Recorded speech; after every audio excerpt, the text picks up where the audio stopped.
Welcome to the Foul Play YouTube channel. Open mic number 130. And don't let that photo scare you. I mean, like, not at all.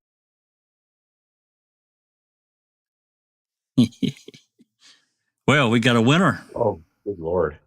And we got a loser. And Andy lost. It is a done deal. Summary judgment has been granted. So, and as Jinx would say, neener, neener, neener, neener, neener, neener. Couldn't have a better guy. Yeah, I was trying to wait till Becca got done, but I know that they're talking a little bit about the case right now because I heard them. So I thought, you know what, we'll just go ahead and go live and kind of go around the table right quickly, and we're going to get started. There are 3 documents. The first one is 358, Doc 358. It's 3 pages. Doc 359 is roughly 30 pages. And then the last document is just a form where Judge Ludwig checked off the summary judgment. And of course, we'll have some discussion and some questions and so forth. So first of all, we'll just let everyone quickly say hello. And then we're going to, let me get this shit off the screen here real quick. We'll let everyone say hello right quick, then we're going to get rolling. So first up, hey, we have Alice. How you doing, Alice? Hello, lovely people. Can't wait to see what we've got. Hi, everyone in chat. Looking forward to seeing this, and I hope Andy's at home crying to sleep. Yeah, that's why I had the cry picture up there for a minute. And then then we have Susan. Hey, thanks, Susan, for coming. Hi, everybody. I guess kind of bittersweet news because, we won't get to see Andy on the stand, but he had no case. So, yeah. Yep, totally agree. Yep, there you go. And just Rhonda. Hey, thanks for coming. Of course. Hello.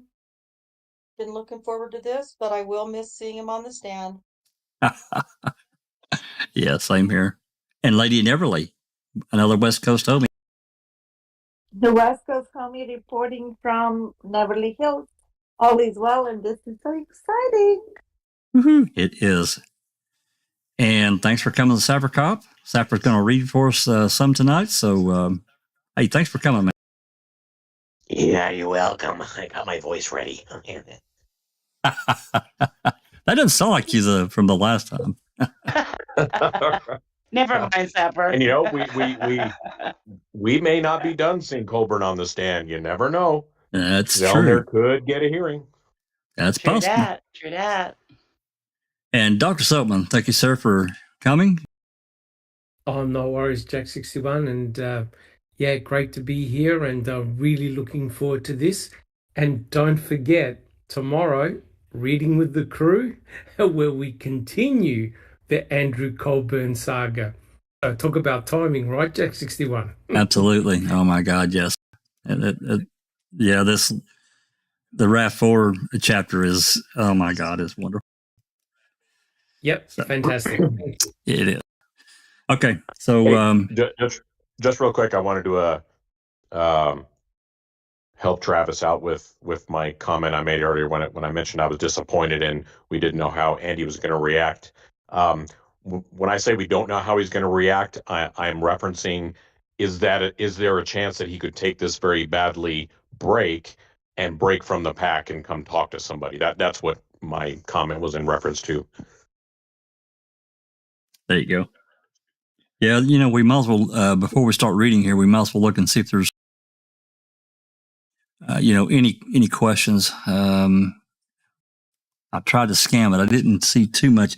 I did have a question. Maybe Travis and some others can answer because we've talked about this many times, but, considering we're in 2023, so that means that this lawsuit has been filed for 4 years and roughly 4 months. Something like that, 3.5 months. Who's going to pay? Would they have went this long on contingency? I don't know. I'm not a lawyer, of course. You get what you pay for, obviously. But I'm curious as to how's this going to work out. There's thousands and thousands of documents, thousands. We read a good chunk of them. So somebody, Jack, they went for, I believe, at least 4 years on Daniel's civil suit and then dismissed it, and that's all contingency. Those accusers, the 9 that won the judgment from the city, they have to share their winnings with their attorneys. So, I mean, it's different. I know it's different, but who is going to pay, um, the contingency? are they Because just they're going to going have to to eat it? demand. Are they just going to have to eat it or what? Yeah, exactly. Well, they're either going to eat it or they're going to demand payment, and then he could be doubly screwed. Oh yeah, because he's had a whole bag of lawyers. Yeah, or let's face it, Sean Reck's not going to pay for it. Oh no. Travis says December of 2018, probably a contingency. But police union could have paid some of the costs, but unable to confirm that. Right. Yep. Yeah, and that's kind of what I mean. If Andy ends up coming under the gun of having to fork over a bunch of funds for this lawsuit and nobody's going to cover him, everybody abandons him, that could be a trigger event to say, oh really? Okay, well, let me go talk to Zellner because I've got some information for her. Yeah. Yeah. There you go. We could only hope. Yeah, that'd be great. Okay, well, let's yeah, go. So I definitely hope he gets abandoned. Yeah. I just, for the longest time, I've just believed that however it's going to happen, whatever's going to happen, Andy will be the one that's going to crack. If anybody's going to crack, it's going to be Andy for whatever reason. That's just my opinion. But I believe he's definitely the weak link, and if I'm right, this could be what does that. Yep. Or considering the problems with his zipper, you could be right. Okay, I know he's going straight to hell, Jack. I get it. Okay, let's get rolling here. Document 358. This one is 3 pages. So I don't know if you got this downloaded or not, Sapper, but if you don't, you can read from my screen. Yeah, I'll just read from the screen. Okay. You just go ahead and get started whenever you're ready. And for anyone here that's in Discord, if you want to stop and if we come across something that, we want to belabor, in the moment, just stop. And we'll continue like we always do. Go ahead, Sapper. All right. Here we go. Order granting in part and denying in part motions to restrict. While completing their briefing for summary judgment, the parties to this lawsuit also filed 6 motions to restrict access to certain documents, and then a document list. They resolved most of them on their own, something that could and should have been attempted before they chose to clog up the court's docket. Oh, that's nice. See general requiring parties to confer in good faith attempt to avoid filing a motion to restrict. The remaining disputes concern 2 types of materials. 1, those involving non-party Brenda Schuler, and 2, trial footage shot by producer defendants Laura Riccardi and Maura Demos. Though not a party to this lawsuit, Brenda Schuler has cameoed throughout. She is the producer of an unreleased documentary currently titled Convicting a Murderer, which bills itself as a response to Making a Murderer, the docuseries at the center of this dispute. During discovery, Schuler turned over 1,500 pages of documents, including transcripts of 2 interviews she conducted with plaintiff Andy Colborn.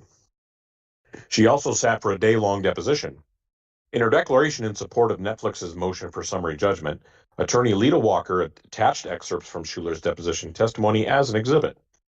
Similarly, in his declaration in support of the producer's motion for summary judgment, attorney Kevin Vick attached as exhibits copies of the 2 interviews Schuler conducted with Colborn. Schuler argues that good cause exists to maintain these 3 documents under seal because they contain non-public, confidential commercial and business information.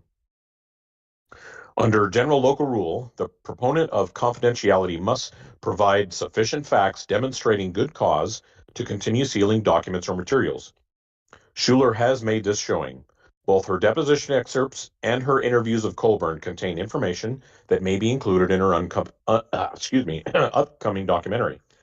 Unsealing this material might afford others an unearned competitive advantage, unearned because the issue of public disclosure arises from the adventitious circumstances of the documents having become filed in court.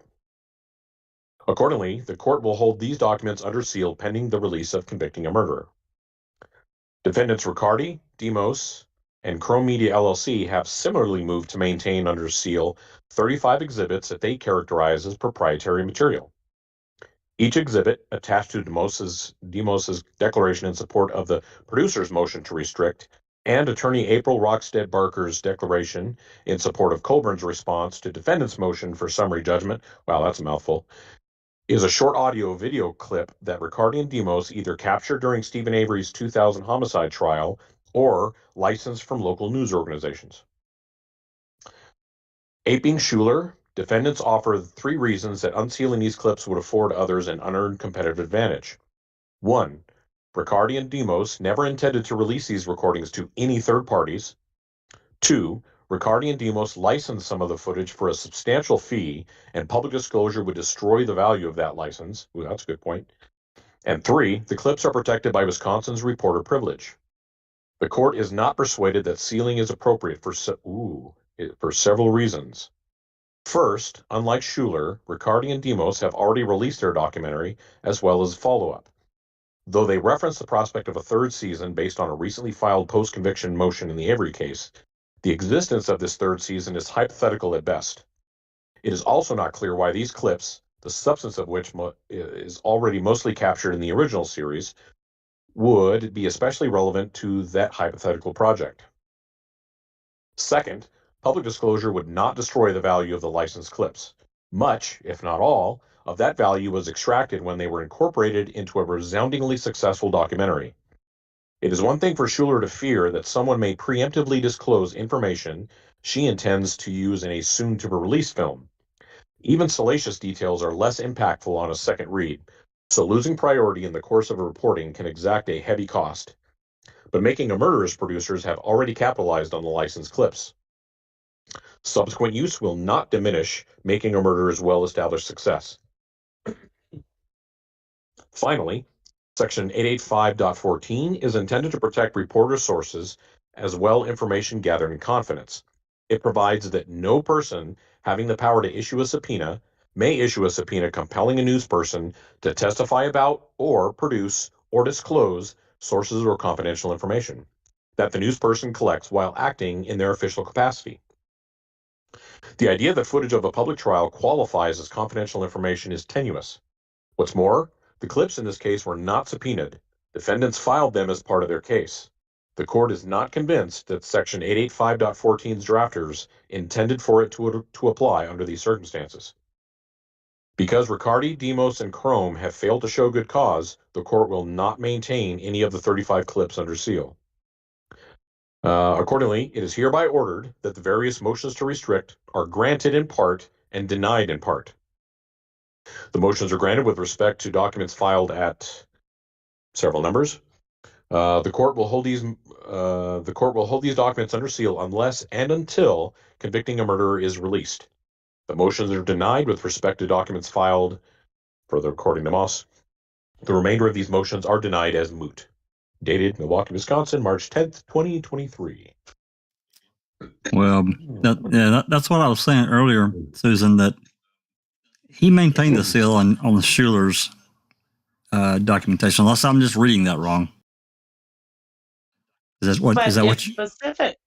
Well, it specifically says that it's her interviews with Colborn. Her interview and the deposition excerpts. Yeah, doesn't say anything about text messages. Mm-mm. Well, I'm pretty sure, and I'm going to have to go back and look, because it's got the document numbers here. As you can see, there's several. Yes, ECF at number 300, Number 2, that's Exhibit 2, during discovery, blah, blah, blah. And then there's more. There's 279-42, 289-26, and 27, and then 300 at 4. I'm going to have to go back and look. I just can't remember which ones were sealed. I just know, Charee couldn't get them. Unless those 4,000 emails that we're all interested in are within these 1,500 pages, because it says here on page 1, under 2, it says during discovery, Schuler turned over 1,500 pages of documents, including transcripts of interviews. So within 1,500, maybe the $4,000 emails are there. Yeah, that's possible, because I'm pretty sure they took those text messages and turned them into like a email format. I think that's what they did. However, I it hope doesn't not. say all 1,500 pages, does it? Are remaining sealed? Including transcripts of 2 interviews she conducted with Plaintiff Andrew Colborn. She also sat for a day-long deposition. In her deposition in support of Netflix motion for summary judgment, Judge Walker attached excerpt from Sheila's deposition testimony as an exhibit, and that's 279-42. Similarly, in his declaration in support of the producer's motion for summary judgment, Kevin Vick attached exhibits, copies of 2 interviews Schuler conducted with Colborn. Okay, that would be for Cam. Specifically, and it specifically states that the good cause exists to maintain these 3 documents, which are the 3 just referenced under Kevin Vick. Yeah, exactly. So those may not include the text messages. That's true. That would be awesome. So we'll have to have. Somebody should ask for them, because what's worse they're going to say is no. Right. Well, I mean, the document's already filed. It's just sealed. Yeah. It's just like, redacted or whatever. So but if it's been unsealed, then we can FOIA it, right? Charee can just get it from Pacer. Just grab it, yeah. Okay, awesome. That's where all these came from. Absolutely. Awesome. So we need to figure out which documents have the emails. Yeah, I think I know, but, it's just me thinking. We've had a few things going on since that then. That means nothing, Jack. I know. I'm kidding. No, you're right. It means absolutely nothing. So, okay. Doc, thoughts? Dassey Seabrook. Woohoo. Well, I think what the judge came up with is fair enough. I don't think really Netflix had, or the producers of Making a Murderer had really any cause to hold back those clips. In actual fact, I think it works positively for them, because it's provided them an incredible amount of free publicity, especially if they're going to do Making a Murderer 3, which I think will be highly anticipated. But I am a little bit concerned about the fact that that they're going to hold back these documents involving Brenda Schuler. So basically, is the judge trying to say, hey, we're going to keep everything under seal until convicting a murderer is released? Is that the impression everybody's getting? Yes. Yes. Yep. Yeah. All right. Yeah. The interviews and the other stuff as it pertains to convicting a murderer. All right. So here's a controversial question. If you were Brenda Schuler, would you want convicting a murderer released, knowing full well that the judge has withheld these documents from private viewing? What would you do? Well, I don't think that's her call, is it? Isn't that Sean's call? It is Sean's call. I mean, if I'm her, probably not. If I'm her, probably not. But again, we have to consider, and not me not knowing shit about who invested in that project or not. But I would imagine there are at least a few that have contributed substantial amounts of money to keep that project going over, 4.5 years or so, whatever. And they're going to want to return on that investment. Or maybe they're going to cut their losses, i.e. cut Brenda Schuler, so they could make popularity and money on convicting a murderer. Well, they're going to have to You know what I cut. mean? They're going to do some major surgery on that documentary, I would imagine. There'll be no Andrew No. Colborn in it. There'll be no does Colborn say- in it. It does say unless and until, which means if it's not ever released, they won't unseal. Unless convicting a murder is released. Well, yeah, because I could certainly see the defense saying, if they for some reason decide to shelve convicting, I could see the defense coming out and saying, Judge, they are not going to release that documentary at any point in the near future. Please unseal those documents. I could see that happening. Does the defense care Oh. Shoot. if they're unsealed? Well, nobody Yeah. has a crystal ball to see if somebody's going to change their mind or whatnot. You know what I mean? So I'm reading this. This is going to say sealed. That's how I'm reading it. And Well, I'm we sure should- that they're all celebrating. Yeah, but we shouldn't have that long to wait, guys. Remember, there was a tweet and all that put out that we're supposed to be getting to see it this summer. At How some many point. years have we seen that? Yeah, that's been Yeah. going on for how long? Yeah. Yeah, but I mean, what I'm meaning is they tweeted not that long ago that it could be out this summer. Yeah. So, I mean, we never know. It could be out this summer. But as everybody else has said, they might decide not to release it now because I think this lawsuit was going to be a big part of that programme and them saying, well, look, he's won his defamation trial, so man must have been wrong. And it's just backfired on them fucking big time. Yep. They already Well, mentioned a motion that he won in And- that. And we can't forget about we can't forget about the connections that go back to the very roots of convicting a murderer when, the third party got Andy to sign an exclusivity deal. Can't forget that. Can't forget about the fact that a few months later, Griesbach decides to retire, run, file this lawsuit a day late. Well, it was actually, it was late. But regardless, all this backstory and who was involved, I got to tell you, it's not good. I mean, controversy sells, I get that, but okay. I don't really see too many comments. Wanted to welcome Barb, and we got several that have joined us in the live chat, so we appreciate everyone that's coming along and listening to this reading of the 3 documents that have been released today. So what do you say we move on to the next document? What about that? Yep. Before you do Thank you. Jack 61, Yep. One has to consider, why does Brenda Schuller want those documents sealed? Why? Well, Well, Because there's stuff that is going to be in convicting. There's Right. Andy's interviews. Right. She doesn't want that out before convicting comes out. correct. So it's two interviews with Andy that are part of that are in convicting. So I can understand why they wouldn't want that out from a commercial standpoint. Spoiling the punchline. Yeah. Yeah. But yet, Colburn's team wanted all the working notes from Netflix, correct? right. That's right. Yeah. And the danger music doc. Can't forget and the danger music. Right. So in other words, what's good for the goose is good for the gander, right? Well, Like the court said, Netflix has already aired. Making the Murderer has already aired.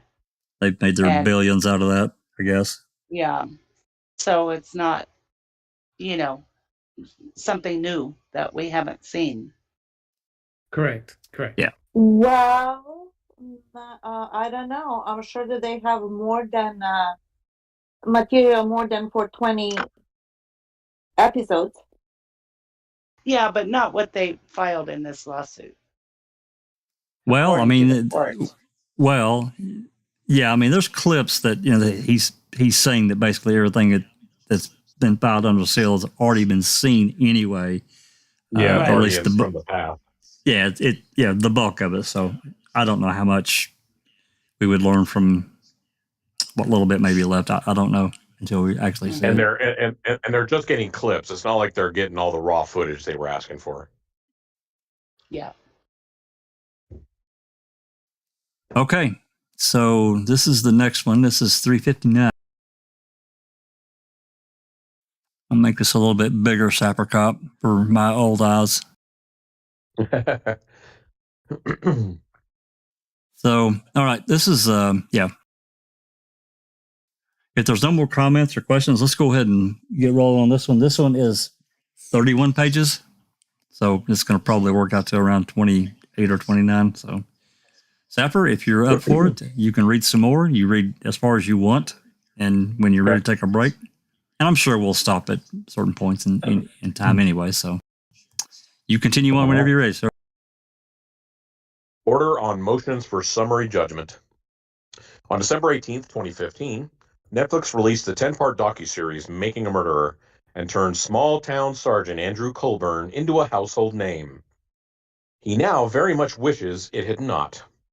His unflattering portrayal in the series transformed his quote-unquote 15 minutes of fame into what felt like a far longer period of infamy as a mob of outraged viewers flooded his voicemail and email inboxes with vile and hostile messages. Some called him a crooked cop. Others wished him a long, unpleasant stay in fiery perdition. Oh, boy. Who's writing this? Is this the judge writing this? This Yep. is kind of comical. At least one person threatened to harm his family.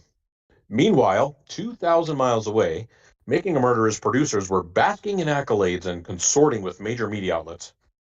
Critics lauded their journalistic tenacity and unique ability to synthesize the legal and dramatic.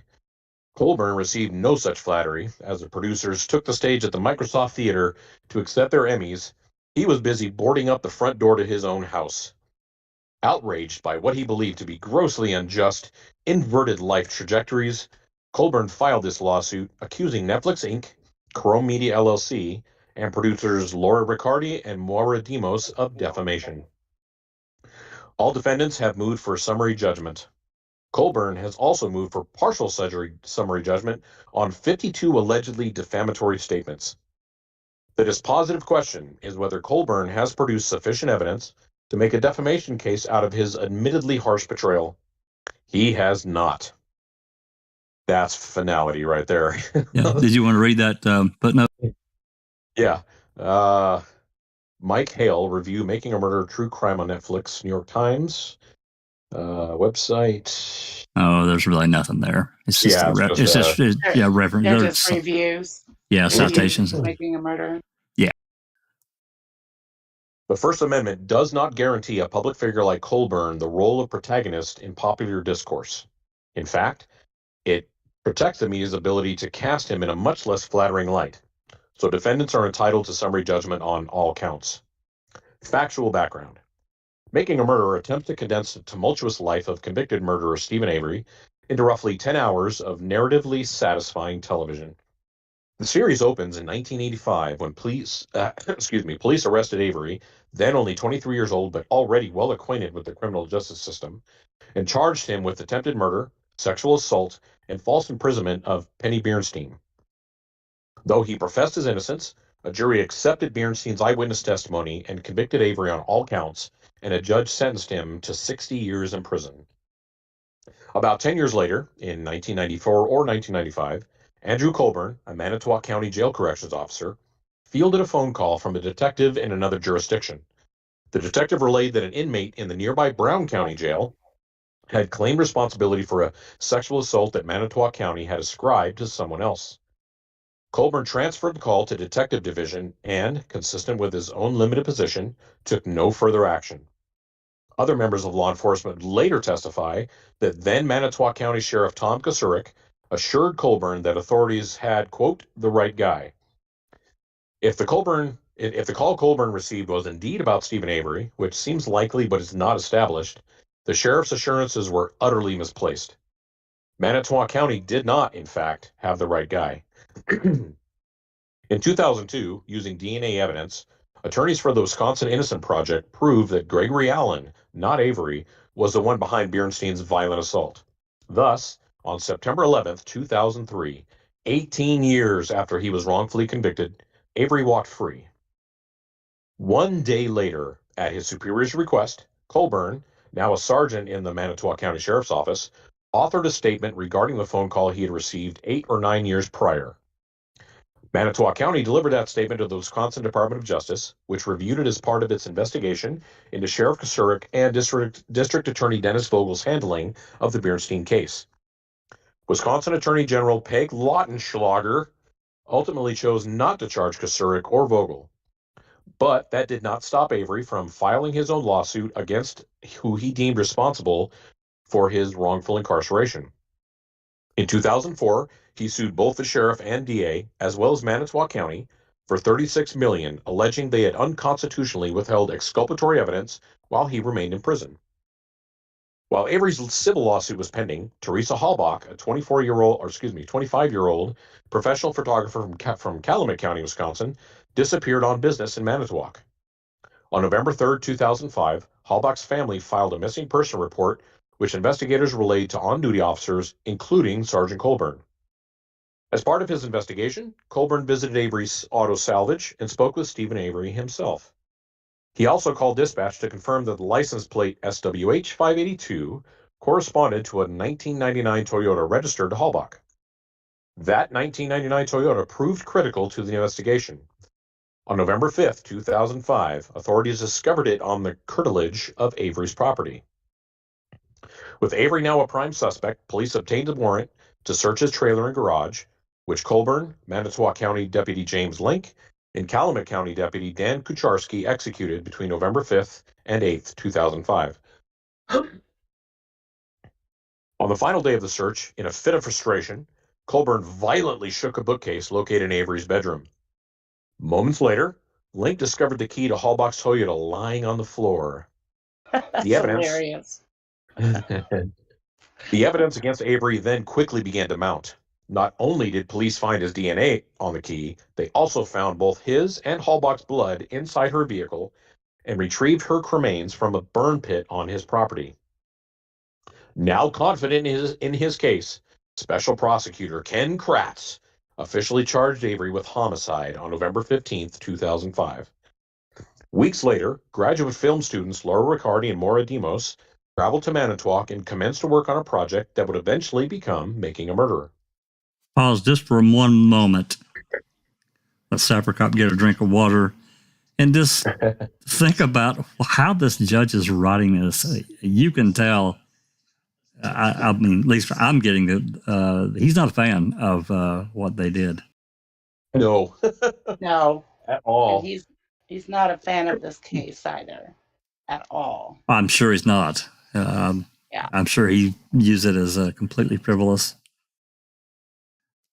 The way he's writing here, though, violently shook the bookcase and all these other And descriptive. the very next day, he wrote a report of a telephone call that he received 8 years prior. Yeah, Yeah.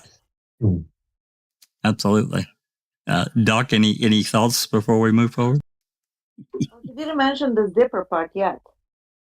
I really like the writing style of the judge. If it's a judge that's writing this, I'm I sure tell it you is. what, you can tell the sarcastic nature of the way he has written this. Absolutely. Oh, it's dripping. He is taking no prisoners here. He really, at the back of his mind, he goes, "You have wasted my fucking time with this crap. It should have been sorted out before it ever reached the judge." You know what I mean? And it goes to show what happens when you have someone who is fair and equitable and isn't clouded by bullshit. This guy is calling it as it is, and he's doing a Judge Duffin moment. He really is. I'm very impressed. Do you think that, and this is not only to you, Doc, but do you guys think that the way that Griesbach behaved, especially in 2022, had an effect because he was clearly really put out with Griesbach. He basically read him the riot act as well as he could without really taking him out to the woodshed on microphone. You think that had some effect? I personally do, but I think so. I also think so, and I think it isn't just Griesbach. I think it's the whole team. yeah, probably. I agree, guys. I think the judge was sick and tired of all the stalling tactics that were happening. That it was like going through molasses, right? Something that should have been done and dealt with in a judicial, quick manner was just dragging on and on. The judge clearly had enough of all the bullshit. I agree. What Griesbach did really turned the nose of the judge. That was a wrong move. Yep, I agree. Alrighty. I don't really see too many. I see a few comments in the live chat, but I don't really see any questions. So, Sapper? All right. Avery went to trial on February 12th, 2007 in Manitowoc County Circuit Court. His defense attorneys, Dean Strang and Jerome Buting, argued, among other things, that the vindictive Manitowoc County Sheriff's Office, still fuming over Avery's prior exoneration, had planted evidence to ensure conviction of a man they had already deemed guilty. As part of this defense, Strang cross-examined Colborn, challenged his motives, and tried to paint his conduct as unscrupulous. Colborn repeatedly denied any wrongdoing. In closing argument, Kratz explicitly called the frame of defense a red herring because, regardless of whether police planted the Toyota key or Avery's blood, the abundance of other evidence sufficed to establish Avery's guilt beyond a reasonable doubt. The jury apparently agreed. It returned a guilty verdict on the charges of intentional homicide and felon in possession of a firearm, and Avery was sentenced to life in prison without possibility of parole. Riccardi and Demos spent the next several years editing footage and mapping out the first few episodes of their project.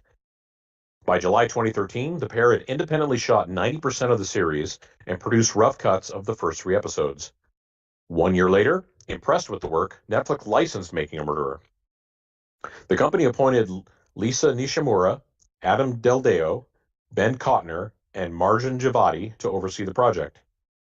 This core team provided feedback and suggestions to help shape the look and feel of the series, though Riccardi and Demos retained responsibility for editing the cuts. Sorry. And according to the Netflix team, none of them reviewed the raw footage of the trial or depositions. The finished product premiered on December 18, 2015, to critical and commercial acclaim. In this final cut, Colborn's 3-hour trial testimony is reduced to 10 minutes, spread across several episodes. Dramatic musical flourishes accent particular moments, and anachronistic responses are stitched together to give the appearance of seamless examination. The episodes also platform Strang and Buting, who, in out-of-court interviews, reiterate their theory that Manitowoc law enforcement officers planted the evidence. Netflix later released a second season of the program, also produced by Riccardi and Demos, which focused on Avery's post-conviction attorney's attempts to exonerate him. Legal standard. Summary judgment is appropriate where the admissible evidence reveals no genuine issue of any material fact. Material facts are those under the applicable substantive law that, quote-unquote, might affect the outcome of the suit. An issue of, quote-unquote, material fact is genuine if the evidence is such that a reasonable jury could return a verdict for the non-moving party. If the parties assert different views of the facts, the court must view the record in light most favorable to the non-moving party. Analysis. Colborn has 2 claims for relief. His primary legal theory is defamation, but he also alleges intentional infliction of emotional distress. Based on the record, neither claim survives summary judgment. 1. Colborn's defamation claim fail as a matter of law. Colborn has only seen about an hour of Making a Murderer, but that was enough for him to dub it defamatory. Wisconsin law and the First Amendment require a deeper and more comprehensive analysis. To prove defamation under Wisconsin law, a plaintiff, quote-unquote, must show that the defendant, 1, published, 2, a false, 3, defamatory, and 4, unprivileged statement. For public officials like Colborn, the First Amendment also requires, quote unquote, clear and convincing evidence that the defendant published the defamatory statement with actual malice, i.e., with knowledge that it was false or with reckless disregard of whether it was false or not. And the statement at issue must be, quote unquote, of and concerning the plaintiff. These legal standards wipe out the bulk of Colburn's case. His summary judgment motion adopts an overbroad view of defamation, identifying 52 allegedly defamatory statements. But most of his gripes read more like media criticism better suited to the op-ed section. They are not actionable statements that could even potentially be defamatory under Wisconsin law. Those few statements that might conceivably be actionable fail for other reasons. Colburn's quote-unquote defamation by fabricated quotation claim fares no better because the record shows no instance in which defamation did not convey the gist of a changed quotation. Colburn's final theory, a claim for quote-unquote defamation by implication, also fails because he has not produced sufficient evidence to sustain it. Accordingly, the defamation claim cannot proceed to trial. A third claim for negligence was previously dismissed. Yeah. Part 1, subsection A. Most of Colburn's 52 allegedly defamatory statements are not actionable, and those that are fail for other reasons. Colborn affirmatively seeks summary judgment in his own favor based on a host of specific aspects of making a murderer. His kitchen sink approach identifies 52 instances of alleged defamation. He cites the series' use of music and graphics, its inclusion of certain statements of and concerning other people, its incorporation of true statements or protected opinions, and the alteration of reaction shots from Avery's homicide trial. None of these can support a claim for defamation. Music and graphics, for example, in isolation, are not quote-unquote statements of fact capable of filching from one his good name. In the case law, holding that a plaintiff had no case when she challenged only music and video edits, but not the words used to portray her. That ousts 13 of Colburn's proposed 52 defamatory statements. While it is true that Netflix's representatives sought to quote-unquote establish a subtle but impactful theme track for the baddies, no principle of defamation law subjects a publisher to liability based solely on an unnerving musical motive. Moreover, Colborn is not even one of the baddies listed in the Netflix notes, so the notes and the corresponding music are also not actionable because they are not, quote-unquote, of and concerning him. Colborn makes similar, futile challenges to other statements that are not, quote-unquote, of and concerning him. For example, he objects to Stephen Avery's voiceover, quote-unquote, "They had the evidence back in 1985 that I didn't do it, but nobody said anything." Though Colborn identifies the voiceover as defamatory, he never explains how it implicates him or why it is false. This is not an anomalous oversight. Colborn also takes issue with Stephen Glynn, Avery's attorney, in his $36 million civil case, saying, "We were just on the absolute edge of getting ready to go after the named defendants in the case with depositions when I get a call from Walt, who tells me that he has gotten a call from a journalist asking if either of us would care to comment on the apparent intersection in life between Stephen Avery and a woman who has gone missing in the Manitowoc area, who we later learned to be Teresa Halbach." On its face, this has nothing to do with Colborn, and he offers no evidence or analysis to the contrary. It therefore cannot be defamatory towards him. The same applies to the words of a male bar patron, quote unquote, "I only have one word from the cops on up. It's corruption. Big time. I mean, if people dig far enough, they'll see that." If this vague critique of bureaucracy constituted defamation, free speech would be reduced to the freedom to commend those in power. There's case law rejecting Alabama's attempt to transmute criticism of government, however impersonal it may seem on its face, into personal criticism and hence potential libel of the officials of whom the government is imposed. Yet Colborn relies on 22 allegedly defamatory statements of this ilk. Quote unquote, "They weren't just going to let Stevie out. They weren't going to hand that man $36 million. Another quote, "All I can think is they're trying to railroad me again." And the last quote, them people ain't going to get away with everything. Other parts of Colborn's case reflect his own dissatisfaction with what is, in fact, the verifiable truth. It is well established that, quote-unquote, truth is an absolute defense to a defamation claim. Thus, in defamation lawsuits at least, verity still prevails, even if the audience lacks the temperament for it. Colborn felt stung by Making a Murder's inclusion of Glenn's statement. There is not only something to this idea that law enforcement had information about somebody else, but there is serious meat on those bones. I mean serious meat. What we learn is that while Stephen Avery is sitting in prison, now for a decade, a telephone call comes into the Manitowoc County Sheriff's Department from another law enforcement agency, saying that they had someone in custody who said he had committed an assault in Manitowoc, and an assault for which somebody was currently in prison. The statement may be unflattering, but the record confirms it is entirely accurate. The same can be said for the docuseries use of Colborn's deposition testimony from Avery's civil case. Altogether, Colborn complains 7 times of statements that no one, not even he himself, can prove false. In these instances, it is the facts that have grieved Colborn, and there is no legal remedy for that. Just slating some document numbers. Quote unquote, truth is a complete defense to libel action. Nor can Colborn make a defamation case out of his adversary's opinions. Quote unquote, although opinions are not completely exempt from the realm of defamatory communications. If it is plain that the speaker is expressing a subjective view, an interpretation, a theory, a conjecture, or surmise, rather than claiming to be in possession of objectively verifiable facts, the statement is not actionable. For example, contrary to Colborn's claims, no reasonable viewer could interpret Glenn's explanation of why he thinks Colborn authored a report the day after Avery left prison. For example, quote unquote, I think I know why Colborn authored the report at that time, as anything other than a subjective view, an interpretation, a theory. Defamation cannot lie for such plainly speculative statements.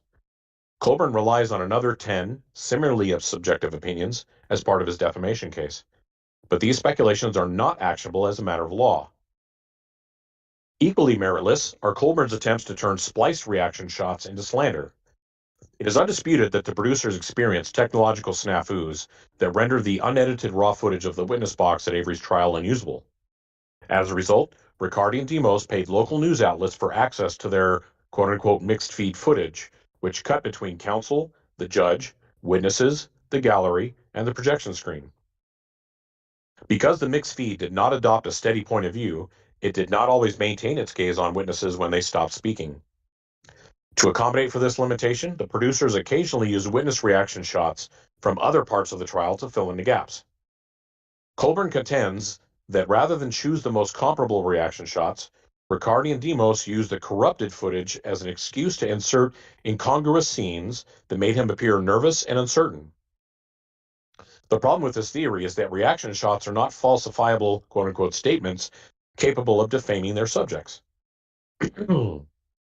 Rejecting a plaintiff's ability to challenge to the way she was portrayed in video edits. In fact, Colborn's papers implicitly acknowledge the vagaries of body language analysis. He has, at different times, described the same shot, leaning back and cracking his knuckles, as making him look apprehensive and more confident. If the scenes the producers included are open to such ambiguity, then they are not false in any meaningful sense. And the abstruse, knuckle-cracking interstitial is Colborn's strongest case. His other examples ascribe extensive psychoanalytic intentions to momentary breaks in eye contact. None of this is defamatory. Colborn is, therefore, not entitled to summary judgment on any of the 52 allegedly defamatory statements he identifies. Conversely, because no reasonable jury could find any of the 52 statements defamatory, defendants are entitled to summary judgment on any claim based on them. All right. Let's pause here at B for any comments, thoughts before we move forward.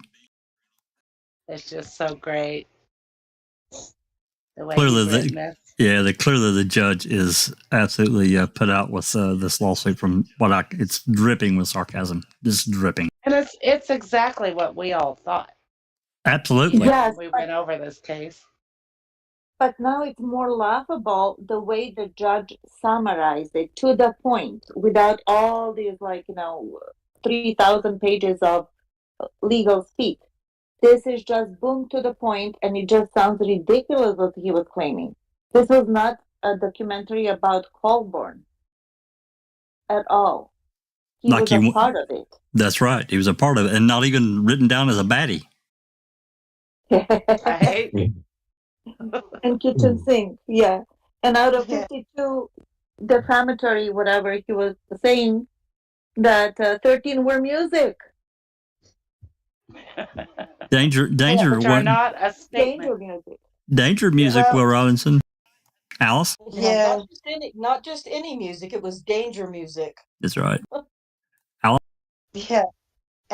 People in chat are asking, do we think the judge has watched Man? Yes. Yes, absolutely. The way he describes it, absolutely. Yeah. I really think he had to. I mean, to really get a feel for the case, and I think he just had to personally. And then I because also think he he- questions Stephen's conviction. I do too. But he also made a point to me. He also made a comment that Colborn made this decision to bring this huge lawsuit based on an hour of watching total of watching. So Yeah. go ahead. I Sorry. was just gonna say that. Yeah, it's like that's where he capitalized. Is that a word? Right there. If you go into a lawsuit after a mega company like Netflix for defamation, which is very hard to win, and you go in with your starting statement, I only watched an hour. That's ridiculous. That's just lie, dude. Say, yeah, I watched everything several times. You know what I mean? Yep. And that's how I know. It's just silly. I was going to say, sorry, Neville, I was going to say, I'll tell you what, Judge Ludwig wasn't holding back, and he went through each one of his defamatory statements, all 52, and knocked them out of the park. I'll tell you what I'm really worried about. Who the fuck was representing Colborn? Because are you trying to tell me that his legal team didn't realize how weak and tenuous his defamatory case was? If Judge Ludwig can come along and say, hey, I'm quoting some law here, all the defamatory statements are crap and bullshit. And for Colborn to admit that he saw 1 hour of the documentary, that sealed his fate right there. So essentially, Judge Ludwig was saying, how on earth can you complain and state that you were defamed if you haven't watched the entire episode, the entire series? Don't waste my time here, buddy. And again, I really question who the hell was representing Colborn and how come they weren't aware of how weak and tenuous his case was. That's really shocking when you think about it. Maybe Yeah. because Yeah. they didn't have to pass the bar. Yeah. Wisconsin lawyer. Who gaslit him so hard there in late December 2015, early 2016 to do this? Because he started looking immediately. Like, I'm sue these people. Fuck this. I'm suing these people. But honestly, doesn't he have friends or family to tell him, hey, dude, you're wrong in this. Trust me, sleep on it or do something? The lawyers should have done that. Yes. Yes. Well, but also, several of them did. You don't have a case. Yes. yes. Yes. And Yeah, hard time finding. remember, guys, remember what Mr. Kratz wrote in his own book, which we covered. It was Kratz who was, putting his hands in a praying position and hoping that Colborn would win. Because if Colborn won, Kratz will be next. Of course he will. You right now, you watch Kratz now. He's heading for South America as we speak. Absolutely. Right? Believes He's heading for South America. non-extradition country.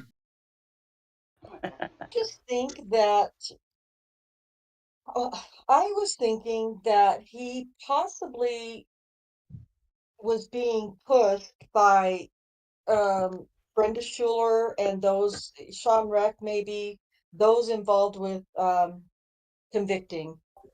And I think they were hoping that they would be able to get used him winning for whatever reason they thought they might winning against Netflix in their docuseries, and that I think that they thought it would really bolster their ratings for their documentary. Well, Well, And I look what think they included in their recent statement about he had won a motion or something.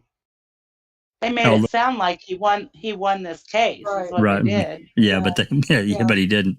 Well, No, I don't disagree with you, Rhonda, but I honestly, this is just Jack. This is just an opinion. I think it all began with Krause because he was probably already in some conversations with Sean and whoever else. Right. And because remember, there's an email. I don't know if you guys remember this or not. There's an email, and I can't remember who Krause was talking to, but I think he was talking to Brenda. To Brenda, And I know exactly what you're talking about. And he said he's talking about making a murder in the spotlight because of the series and a movie or some shit like that. Remember? Uh-huh. Yeah. Remember? Yeah. I remember that clearly. Yeah. Yeah. Well, I think that go ahead, Doc. sorry, Jack 61. That also explains it now. That brings into focus Brenda Schuller having a go at John Farrak, right? All those years ago. Oh, absolutely. And, we're reading John Farrak's book. And I'll tell you what, isn't it poignant? Isn't it absolutely laser focused and is now presenting things in an open light? And we can now see all the shenanigans that took place. And it's a wonder. Now it actually makes sense why Brenda Schuller went after John Farrak, saying, "Oh, you're being unfair, etc., etc., etc." Because we know it was exposing a lot of the shenanigans that were taking place. It all makes sense now. Yeah, and that's another reason, I want those text messages because, I'm a nosy bastard and I want to understand the backstory.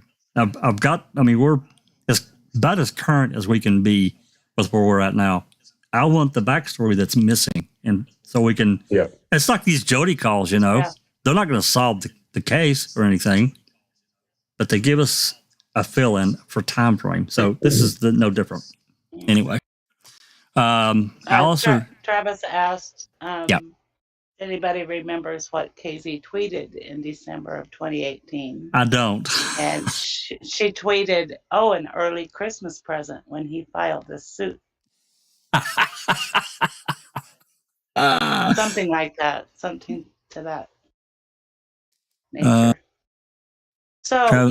She would have liked to have seen it gone to court, as we all would have, but it was so ridiculous. There's just no way.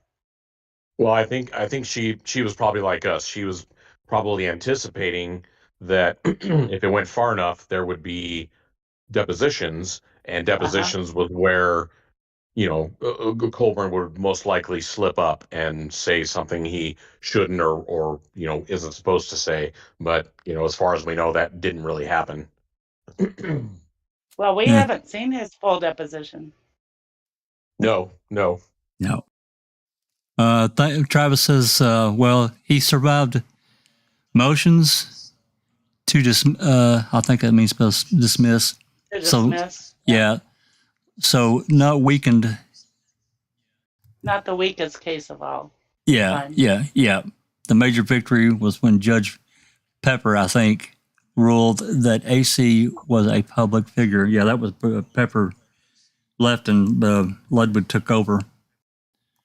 But, going back to what Sappercop has just read and these 52 different things, you think about the second amended complaint.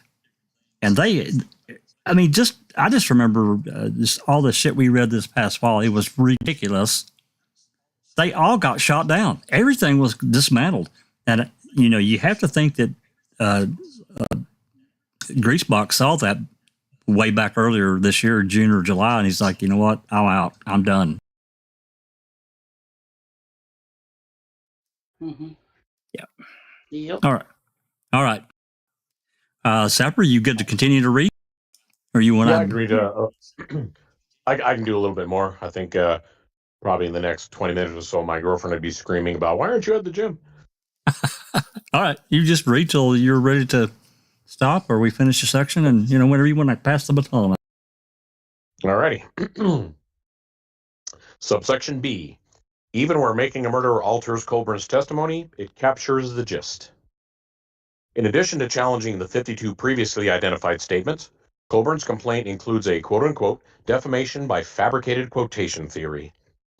The idea here is that in the course of condensing the trial footage, defendants deliberately altered Colborn's words to make him appear more contemptible. Of course, some alteration is necessary. No documentary is true in the strictest sense of the word. They all abbreviate, edit, and emphasize. But there are degrees of falsity, and for defamation purposes, the question is where to draw the line. After all, quote unquote, if every altered quotation constituted the falsity required to prove actual malice, the practice of journalism, which the First Amendment standard is designed to protect, would require a radical change inconsistent with First Amendment principles.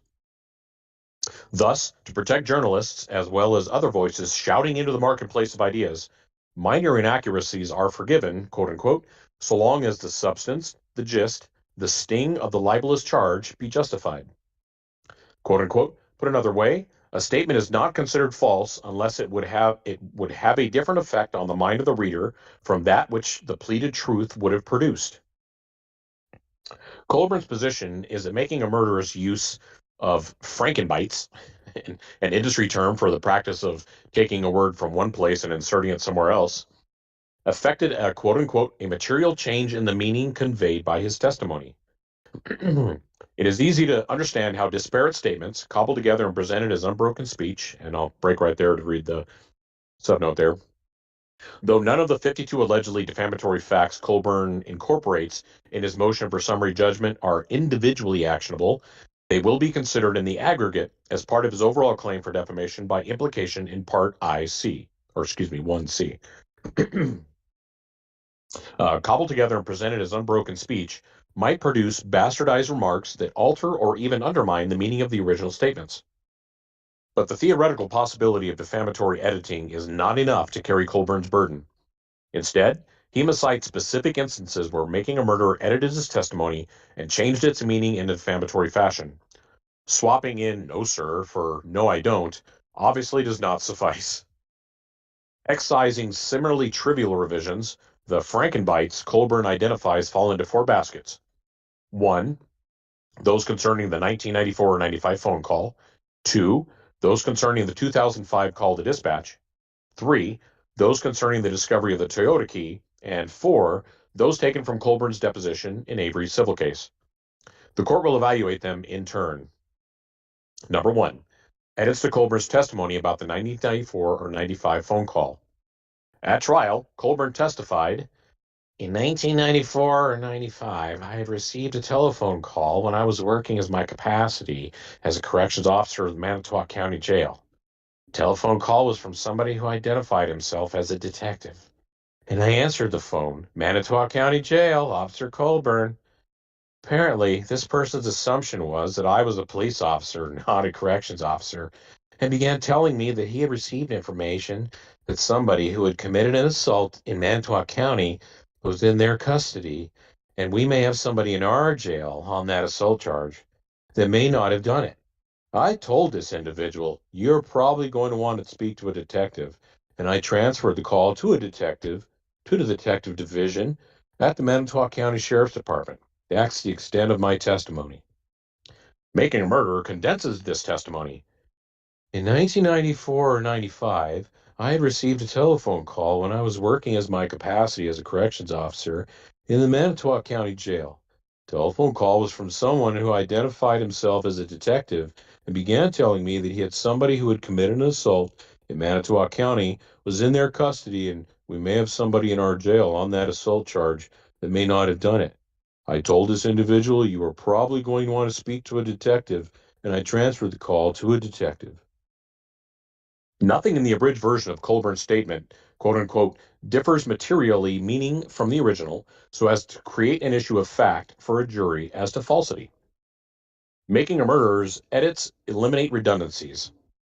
That said, Colborn repeating his position and reiterating that he transferred the call to detectives without sacrificing the truth. Synthesizing a lengthy explanation is not defamatory. The revised passage is, thus, substantially the same as the original and not false for purposes of defamation. During cross-examination, Strang followed up with Colborn about the phone call.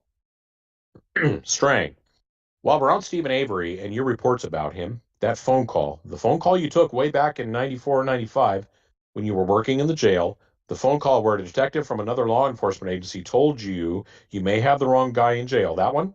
Colborn, yes, sir. Strang, did you ever write a report about that? Colborn, no, sir. Well, you actually did, didn't you? It was about 8 years later, wasn't it?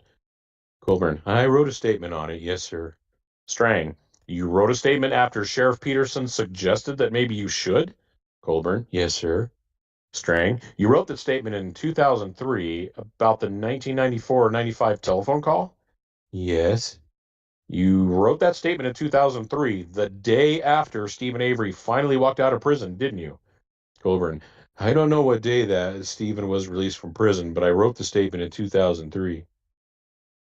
In Making a Murder, the exchange goes like this. Strang, while we're on Stephen Avery and your reports about him, that phone call, the phone call where a detective from another law enforcement agency told you you may have the wrong guy in jail, that one? Yes, sir. Did you ever write a report about that? No, I did not, sir. Well, actually you did, didn't you? It was about 8 years later, wasn't it? I wrote a statement on it, yes, sir. You wrote a statement in 2003 about the 1994 or 95 telephone call? Yes. The day after Stephen Avery finally walked out of prison, didn't you? I don't know what day Steve was released from prison, but I wrote the statement in 2003.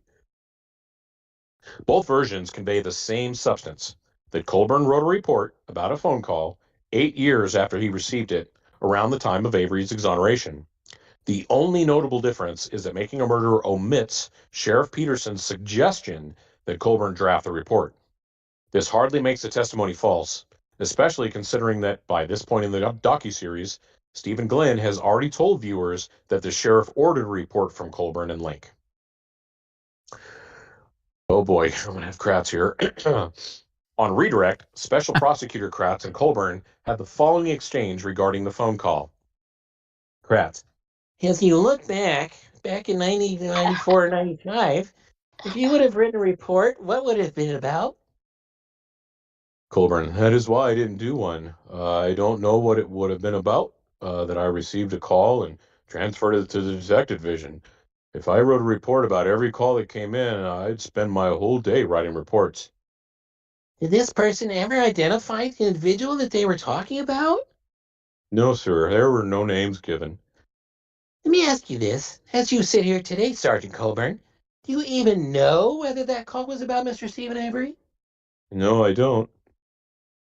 In Making a Murder, this exchange is shortened and presented as a part of Kratz's direct examination. Back in 1994 or 95, if you would have written a report, what would it have been about? I don't know what it would have been about. If I wrote a report about every call that came in, I would spend my whole day writing reports.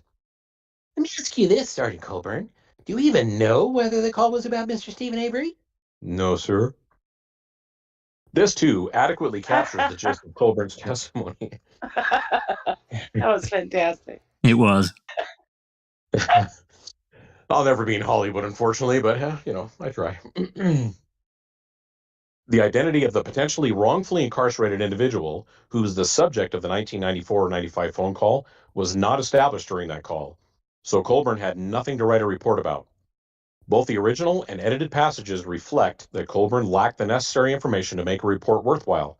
The latter is not materially false. 2. Edits to Colborn's testimony about the 2005 call to dispatch.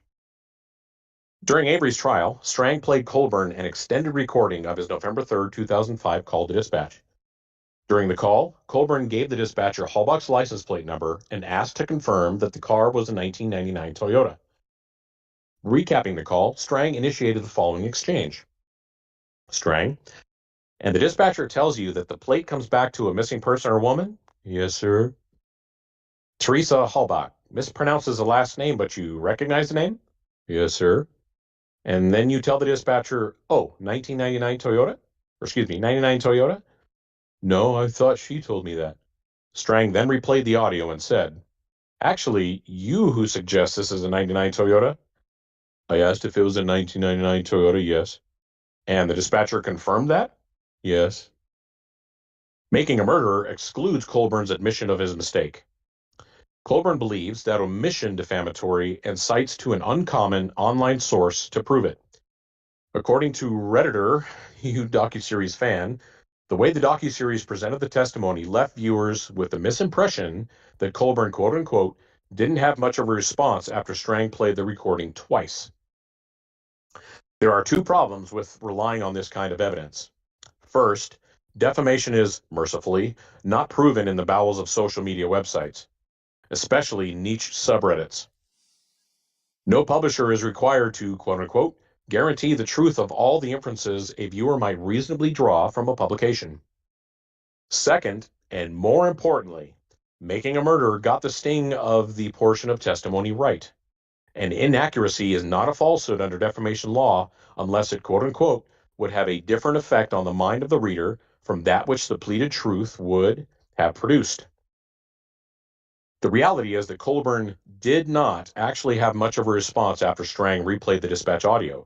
He simply agreed that he had, indeed, first raised the make and model year of the vehicle. That much is evident from the first and second listen.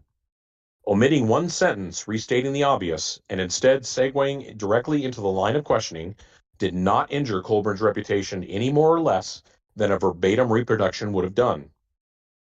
No defamation where variants of the truth did not paint the plaintiff in a worse light. Immediately after the preceding exchange, Strang pressed Colborn to answer how he could have called the license plate if he was not already looking at it. The implication being that Colborn discovered Hallbox Toyota 2 days before it was officially found on Avery's property, and therefore had the opportunity to plant the Toyota there as part of a frame-up. Strang, were you looking at these plates when you called them in? No, sir. And your best guess is that you called them in on November 3rd, 2005? Yes, probably after I received a phone call from Investigator Wiegert letting me know there was a missing person. Investigator Wiegert, did he give you the license plate number for Teresa Hallbach when he called you? I don't remember the entire content of our conversation, but obviously he must have because I was asking the dispatcher to run the plate for me. Did you not trust that Investigator Wiegert got the number right? I don't. That's just the way I would have done it. It's not a trust or distrust issue. At this point, the parties took their afternoon recess. When they returned, Strang mistakenly asked Colborn if Wiegert had given him the Hallbox phone number. He then corrected himself. I'm sorry, I apologize. What I meant is you don't recall, as you sit here today, whether Mr. Wiegert gave you Teresa Hallbox's license plate number when he called you on November 3rd? You know, I just don't remember the exact content of our conversation then. But he had given it to me because I wouldn't have had the number any other way. Well, and you can understand how someone listening to this might think that you were calling in a license plate that you were looking at on the back end of a 1999 Toyota. From listening to that tape, you can understand why somebody might think that, can't you? It's a conclusion, Judge. He's conveying the problems to the jury. I agree. The objection is sustained. This call sounds like hundreds of other license plate or registration checks you have done through dispatch before? Yes. There's no way you should have been looking at Teresa Hallbox's license plate on November 3rd on the back end of a 1999 Toyota? Asked and answered, Your Honor. He already said he didn't, and he was not looking at the license plate. Sustained. There's no way you should have been, is there? I shouldn't have been, and I was not looking at the license plate. Because you are aware now that the first time that Toyota was reported found was 2 days later on November 5th? Yes, sir. Making a Murderer omits a significant chunk of this and inserts a portion of testimony, italicized below, given a few minutes earlier. Strang, were you looking at these plates when you called them in? In the trial transcript, Colbert... Oh, well, I was going to read the... Sorry, no, go ahead. I went back up. In the trial transcript, Colborn is quoted as saying, quote unquote, "No, I just don't understand the exact content of our conversation then." The video exhibits, however, conclusively show that he actually said, I just don't remember the exact content of our conversation then. All right. Yeah, I'm not sure what that footnote's purpose was. Colborn. No, sir. Strang, do you have any recollection of making that phone call? I'm guessing 11/3/05, probably after I received a phone call from Investigator Wiegert letting me know that there was a missing person. Investigator Wiegert, did he give you the license plate number for Teresa Hallbach when he called you? I just don't remember the exact content of our conversation then. But he had to give it to me because I wouldn't have had the number any other way. Well, and you can understand how someone listening to that might think that you were calling in a license plate that you were looking at on the back of a 1999 Toyota? Yes. But there's no way you should have been looking at Teresa Hallbach's license plate on November 3rd on the back end of a 1999 Toyota? I shouldn't have been, and I was not looking at the license plate. Because you are aware now that the first time that Toyota was reported found was 2 days later on November 5th? Yes, sir. Colborn is correct that this amalgamation of truncations and frankenbites does not cleanly track the trial transcript. But again, that is not enough. An author may even attribute words he never uttered to a speaker without running afoul of defamation law, so long as the result conveys the substantial truth. Colborn argues that resecting his response, obviously, Wiegert must have given him Hallbach's license plate number, subjected him to, quote-unquote, significantly greater opprobrium because it lent credence to Strang's theory of the case. Making a Murderer does, however, feature Colborn explaining that Wiegert had to have given the license plate number to me because I wouldn't have had the number any other way. In both passages, Colborn reaches his conclusion through deduction, not recollection. He admits he cannot remember the conversation with Wiegert, but reasons that it must have been the source of Hallbach's license plate through process of elimination, including, obviously, may have intimated a slightly stronger sense of conviction, but its exclusion does not mean that the docuseries departed from the substantial truth or failed to capture the gist of Colborn's testimony. See this code, finding no material falsity when an author wrote that the subject of his piece changed his name because it sounded better instead of using the subject's actual explanation that he just liked it. Colborn also challenges the producer's decision to show him agreeing that he could understand how someone might think he was looking at Hallbach's Toyota based only on the audio of his dispatch call. In fact, Colborn never answered that question because his attorney objected and the judge sustained the objection. But, though not depicted in Making a Murderer, Colborn later affirmed on the witness stand that the call sounded like hundreds of other license plate or registration checks he had done before. In essence, he testified that the audio closely resembled a mine-run dispatch call. And a mine-run dispatch call involves an officer, quote-unquote, giving the dispatcher the license plate number of a car they have stopped or a car that looks out of place for some reason. Thus, Colborn implicitly admitted that based only on the audio of his dispatch call, it sounded like he had Hallbach's license plate in his field of vision. This is not materially different from saying that he could understand why someone would think he was looking at Hallbach's license plate when he made the call.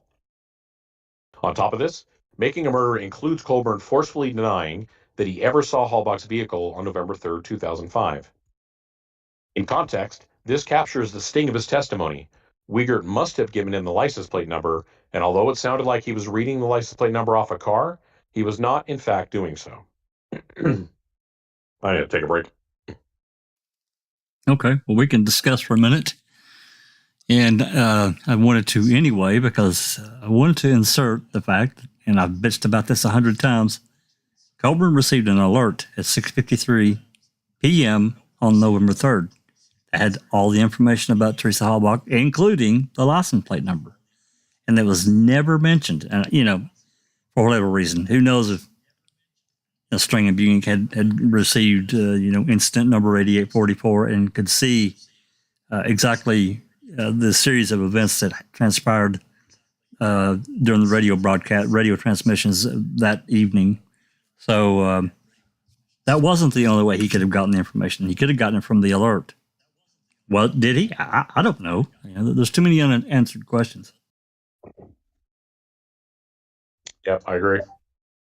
That passage there that Sappercop just read out, that's the passage that drove Ken Kratz absolutely crazy in his book, saying that the editors made Colborn actually look much more guilty than he actually was. The judge was quite correct here. The main gist was not changed or altered. But what is amazing here is the admittance by Colborn, who's a seasoned cop, and he was a traffic cop. He even admitted, yeah, this is what I normally do. So if I come across a car that's abandoned, I ring up dispatcher and say, all right, who belongs to this car? And it's really damning that that's exactly what he did when he rang in the license plate of Teresa Horbach's RAV4. So in a way, he almost damned himself by admitting that that's the normal course of action he would do if he comes across an abandoned vehicle. And then lo and behold, what do we have? We've got Ramlo. He says, hey, look, I saw the car at the turnaround. So quite clearly, there's anecdotal evidence that Toyota RAV4 was off the Avery salvage yard property. What Colborn just did confirms it, right? He confirmed it himself. Yep. That's exactly right, Doc. Hey, I wanted to thank Zelma Lopez for gifting 20 memberships. It's fantastic. Thank you so much.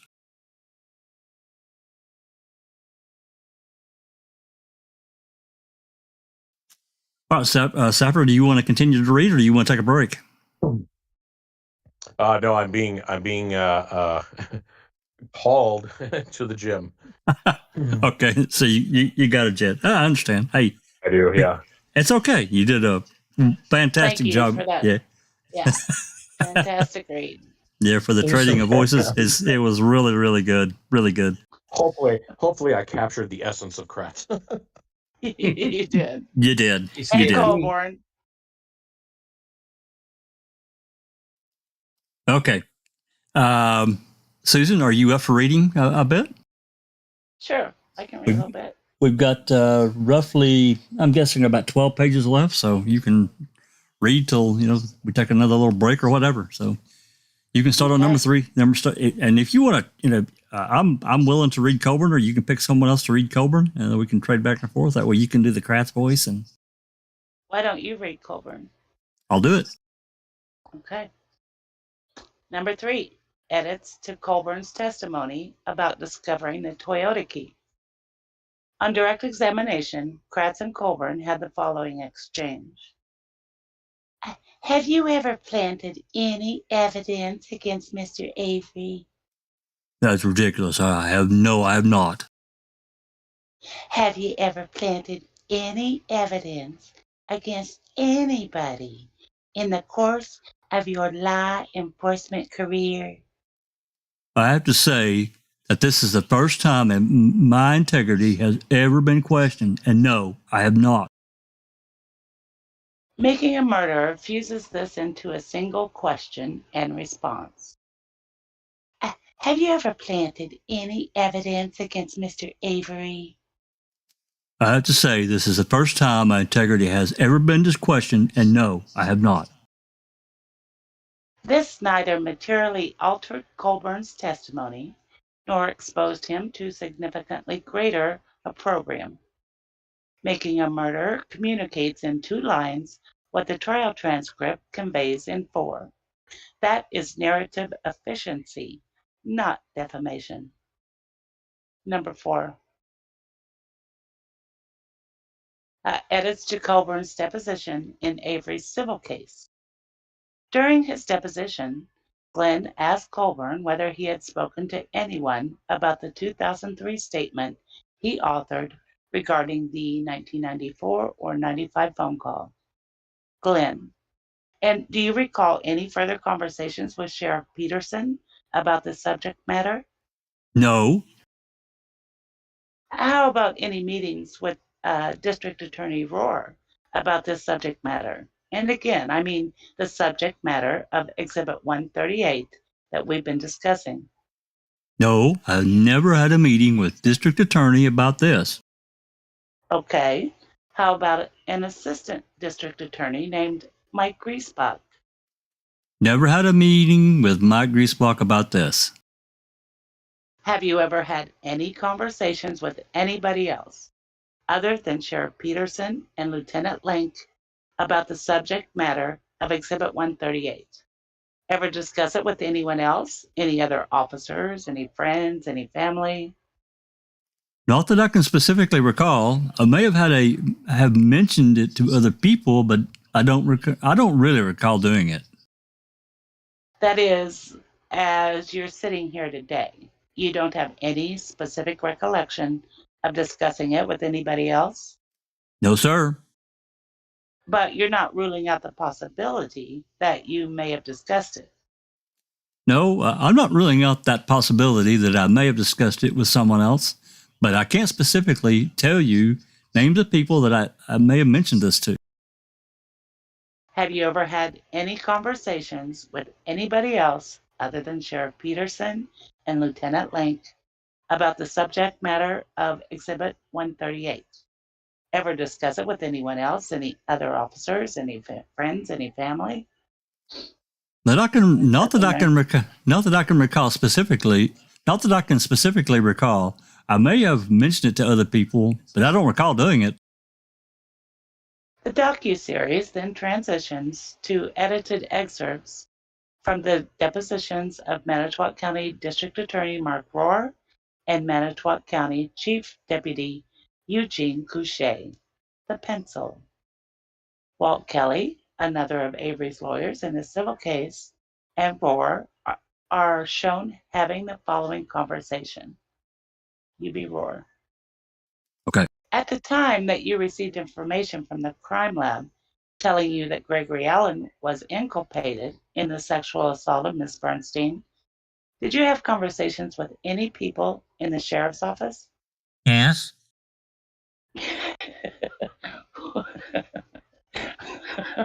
Sorry. Who were they?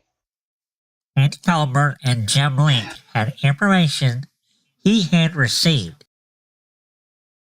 Couchet's deposition proceeds. Kelly. This document reflects a conversation between you and Manitowoc County Assistant District Attorney Douglas Jones, shortly after it became public knowledge that Stephen Avery had been exculpated and that Gregory Allen had been inculpated, right? That's correct. All right. He says as he, Doug Jones, was trying to close the conversation, you told him that in 95 or 96, Andy Colborn had told Manitowoc County Sheriff Tom Kasurek that an officer from Brown County had told Colborn that Allen and not Avery might have actually committed the Bernstein assault. Okay? Did you in fact tell that to Douglas Jones? Oh, I don't recall. All right. Does seeing this document 124 refresh your recollection, Mr. Couchet? My recollection of this conversation, which is not very strong, was that Colborn made a comment to me about getting some information. Yeah? Okay. The statement goes on and says, the next sentence says, Gene stated, that's you, that Colborn was told by Kasurek something to the effect that we already have the right guy and he should not concern himself. Now, did Colborn tell that to you? I don't recall. Do you have any reason to believe that Doug Jones would misrecord what you told him? No. Then it goes on to say that Doug Jones asked you if this information was known. Do you remember asking that? No. Then it goes on to say that you said James Link was aware. Did you tell that to Doug Jones? If he put it there, I probably did. And what was the basis of your knowledge about that? It would have had to have been from Andy Colborn. Colborn contends this deposition mashup unfairly depicts him as a liar because it undermines his assertion that he may have discussed his statement with others, but did not remember doing so, without incorporating his qualification that he was not ruling out the possibility that he spoke to others. Excuse me 1 minute.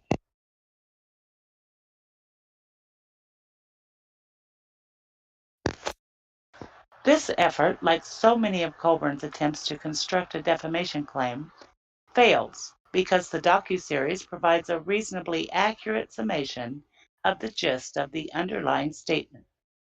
Indeed, contrary to Colborn's suggestion, making a murderer does incorporate the supposedly missing qualification. Colborn is shown explicitly stating that he cannot specifically recall speaking about his statement with others, but that he may have mentioned it to other people. That qualification is materially the same as not ruling out the possibility of speaking with others. Moreover, by excluding certain portions of his deposition testimony, making a murder may have actually enhanced Colborn's credibility. At his deposition, Colborn unequivocally denied ever broaching the 94 or 95 phone call with District Attorney Rohr. Rohr's testimony called that into question. Were Making a Murder the calibrated hit piece Colborn claims, its producers surely would have leapt at the chance to catch the object of their disdain in an outright lie. What that judge is saying right there, Mm-hmm. that Andy lied. Mm-hmm. Colborn also decries the juxtaposition. Sorry. You have a comment, Doc? Yeah, the other important thing is that quite clearly the producers didn't have an untoward bias against Andrew Colborn. That's right. A very Exactly. important point. They showed it as it was, and that shot down Colborn in flames. And who did it? The other officers who recalled Colborn talking to them. You couldn't get any worse than that. I got to tell you, I got to admit to a little something here, and you can call it the full moon or whatever the hell's going on. I was going through some deposition documents today, actually looking for something, and I came across this Doug Jones memo, and I actually clipped it. I don't know if anyone here remembers earlier today. I put it in the office. I shared. I did because the original copy that we got is like really shitty. It's really terrible and blurry as shit. This is a clean copy. I'll show it here in a few minutes. Awesome. Colborn also decries the juxtaposition of his deposition testimony with Glenn's soliloquy, questioning the absence of a paper trail regarding the 1994 or 95 phone call. Deposition footage. Glenn, referring to the 94-95 phone call. I mean, that's a significant event, Colborn. Right. That's what stood out in my mind. The fellow who got that call was a guy named Colborn, and you might say that there should be a record of him immediately making a report on this. There might be a record of his immediately contacting a supervising officer. There might be a record of him contacting a detective who handles sexual assault cases. There might be some record of it, but if you thought any of those things, you'd be wrong, because there isn't any record in 1995, 96, 97, 98, 2000, 01, 02, 03. Now, 2003 is a year that has meaning because that's when Stephen Avery got out. And the day he got out, on the day after, that's when Colborn decides to contact his superior officer named Link, and Link tells him to write a report. Once more, nothing here is false. Colborn testified that the phone call was a significant event, and there was no record of what he did with the information he received until 2003. The absence of that record does not mean Making a Murder communicates that Colborn took no action. On the contrary, the documentary shows him explaining that he transferred the call to a detective. That it does not undertake additional explanation to make Colborn look better does not render the material presented false or defamatory. Ultimately, every alteration Colborn identifies retains the gist of its source material. The legitimate state interest underlying the law of libel is the compensation of individuals for the harm inflicted on them by defamatory falsehood. Modifications that maintain meaning do not implicate this interest and are therefore not compensable in defamation. Because on the evidence in the record, no reasonable jury could find that making a murderer's edits to Colborn's testimony materially changed the substance of that testimony. Defendants are entitled to summary judgment as to every allegedly fabricated quotation. C. Colborn does not have sufficient evidence to pursue a defamation by implication claim. While the individual statements are Frankenbites that Colborn cites all fail to support a defamation claim, he makes a better, although still unsuccessful, effort to establish defamation by tying them together. Under Wisconsin law, quote, the statement that is the subject of a defamation action need not be a direct defamation, but may also be an implication, end quote. In a case of defamation by implication, the court must decide whether an alleged defamatory implication is fairly and reasonably conveyed by the words and pictures of the publication. As with other theories, the plaintiff must also proffer at least enough evidence to raise a jury question as to material falsity and actual malice. Additionally, where the plaintiff is claiming defamation by implication, he also must show with clear and convincing evidence that the defendants intended or knew of the implications that the plaintiff is attempting to draw from the allegedly defamatory material. Evidence of defamatory meaning and recklessness regarding potential falsity does not alone establish the defendant's intent. Colborn argues that making a murderer falsely implies that he committed criminal acts, planting evidence, and is thus defamatory per se. Holding that falsely imputing commission of a criminal act is defamation per se. Defendants assert that Colborn's case falls short for at least 3 reasons. Number 1, the implication that Colborn planted evidence is not reasonably conveyed and attributable to defendants. Number 2, Colborn cannot prove that he did not plant evidence. And number 3, Colborn cannot satisfy defamation by implication's heightened actual malice standard. The first 2 arguments fail. A reasonable jury might find that making a murderer falsely implied that Colborn planted evidence. But because defendants are correct that Colborn cannot show actual malice, this theory also fails. Holy shit. That's great.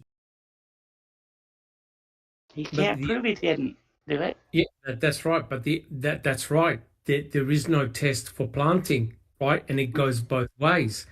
And the other important point, it's not the producers of Making a Murderer who are alleging that Colborn planted evidence.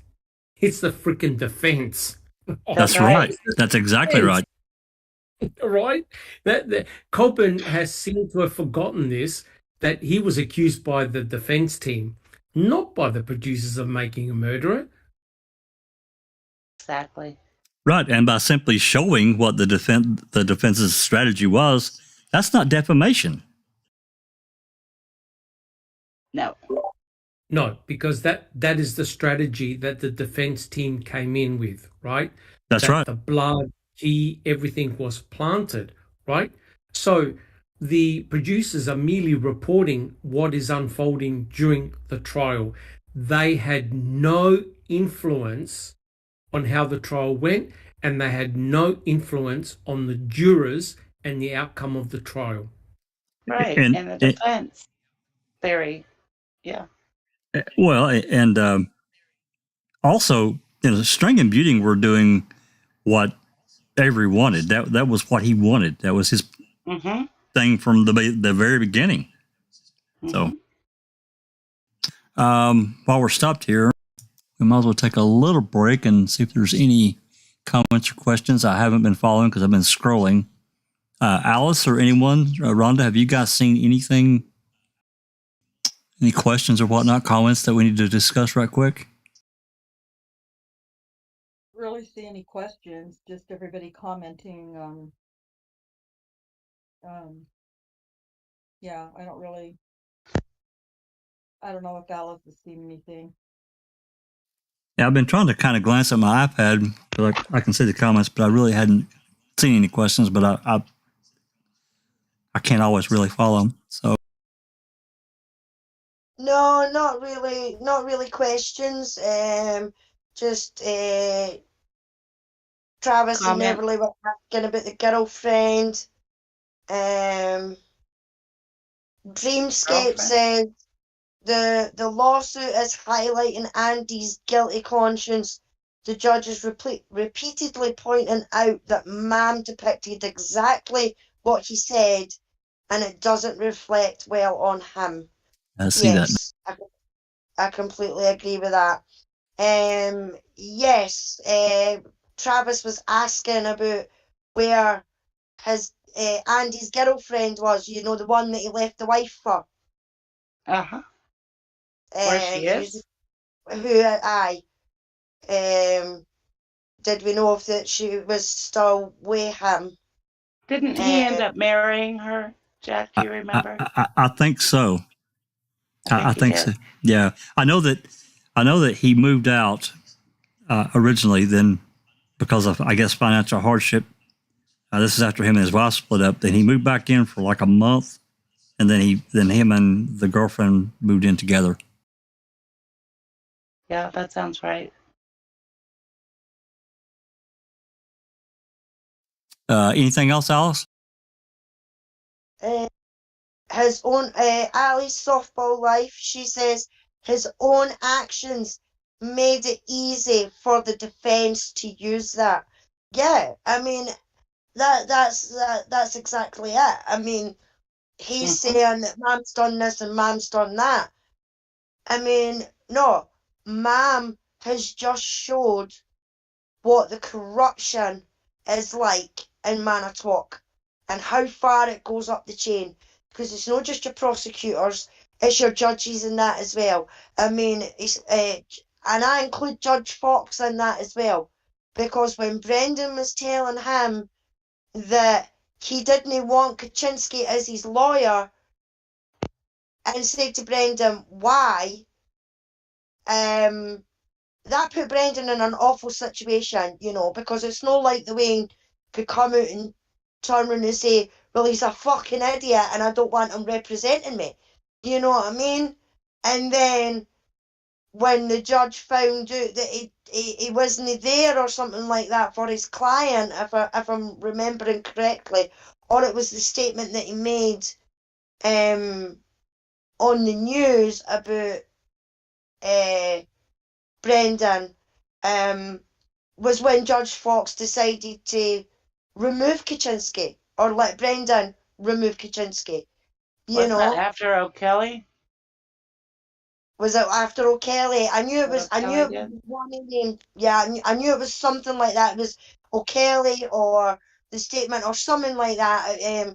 But he should have took Brendan's word on it. So, in my opinion, Fox, Willis, and everybody else that was involved are all corrupt. And that is what it showed. It was their actions that showed them as the corrupt officers and lawyers and judges that they are. No, the producers in making a murderer or Netflix, you know. So Yeah. for him to even bring up that is ridiculous in itself. Well, just the fact that Colborn stepped on the property and searched Stephen's trailer. Well, yeah, 3 weeks after he gave a deposition in a civil trial. Yeah, you know, and to, you know, not to get off on too far off the track here, but you know, Alice is right, because when the hearing happened in 2010, at Brendan's hearing, and we allegedly are hearing all these other facts come in for the first time, and Fox didn't even bat an eye. Nope, denied. Nope, denied. So what the hell's really going on back here? Did he actually know in 2006, 2007 what Kaczynski and O'Kelly had done? If he did, he should be punished for that, because it was completely inappropriate. Completely. Anyway, Can I just Doc? Sorry, Doc, on you go. no worries. Can I just make the quick comment? If you haven't picked that up by now, the judge also, it's very interesting on what he chose to focus on, and that was the phone call that Colborn got in 94, 95, or 95, 96, or whatever it is. Yep. And the reason why the judge has focused on this, it highlights a very an area that is of concern, and that is a failure to act upon information given by another detective in another county, and the mere factor that Colborn passed on the message, but the message wasn't acted upon, and that Kaczmarek basically said, hey, don't worry about it, we've got the right guy. This goes to show a complete breakdown in communication, and I think the judge here is highlighting a very important issue. Absolutely. And I've bitched about this 100 times, and you nailed it, Doc. But what's even further, it's an unnamed detective that had to have identified himself, who had to be talking to Gregory Allen and knew who this son of a bitch was and his record, and said, hey, Yep. To me, it was more than just that conversation. Really, to me, it had to be deeper than that, because otherwise he wouldn't have called Manitowoc County at all. 100% correct.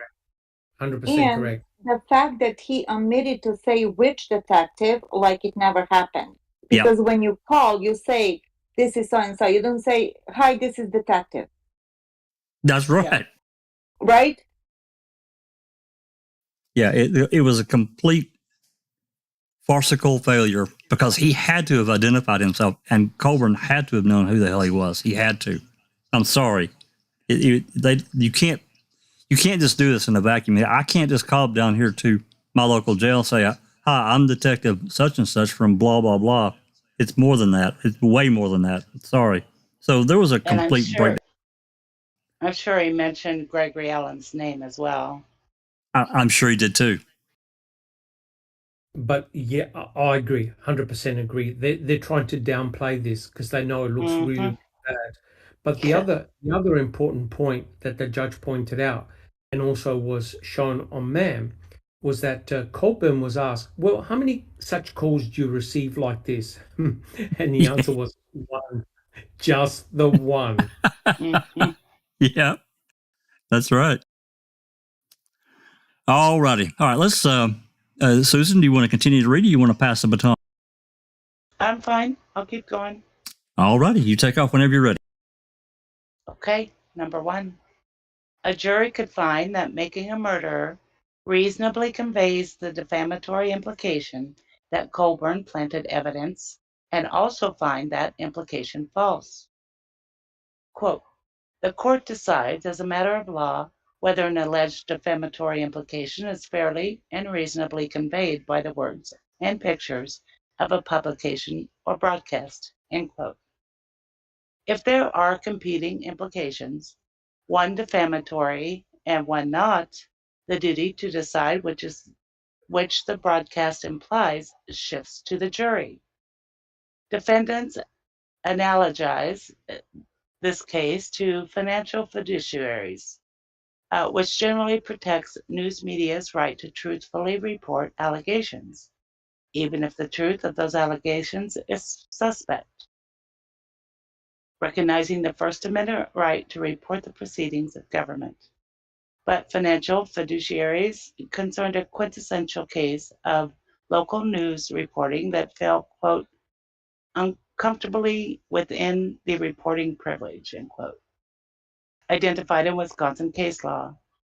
Making a murder, on the other hand, transcends objective journalism and tries to dramatize courtroom business in a manner that the fair reporter privilege does not obviously contemplate.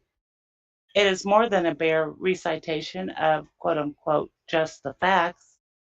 To do as defendants wish and lump this kind of prestige television in with meat and potatoes beat reporting would expand the scope of the fair report privilege to a degree that is inconsistent with the common law or existing First Amendment authorities.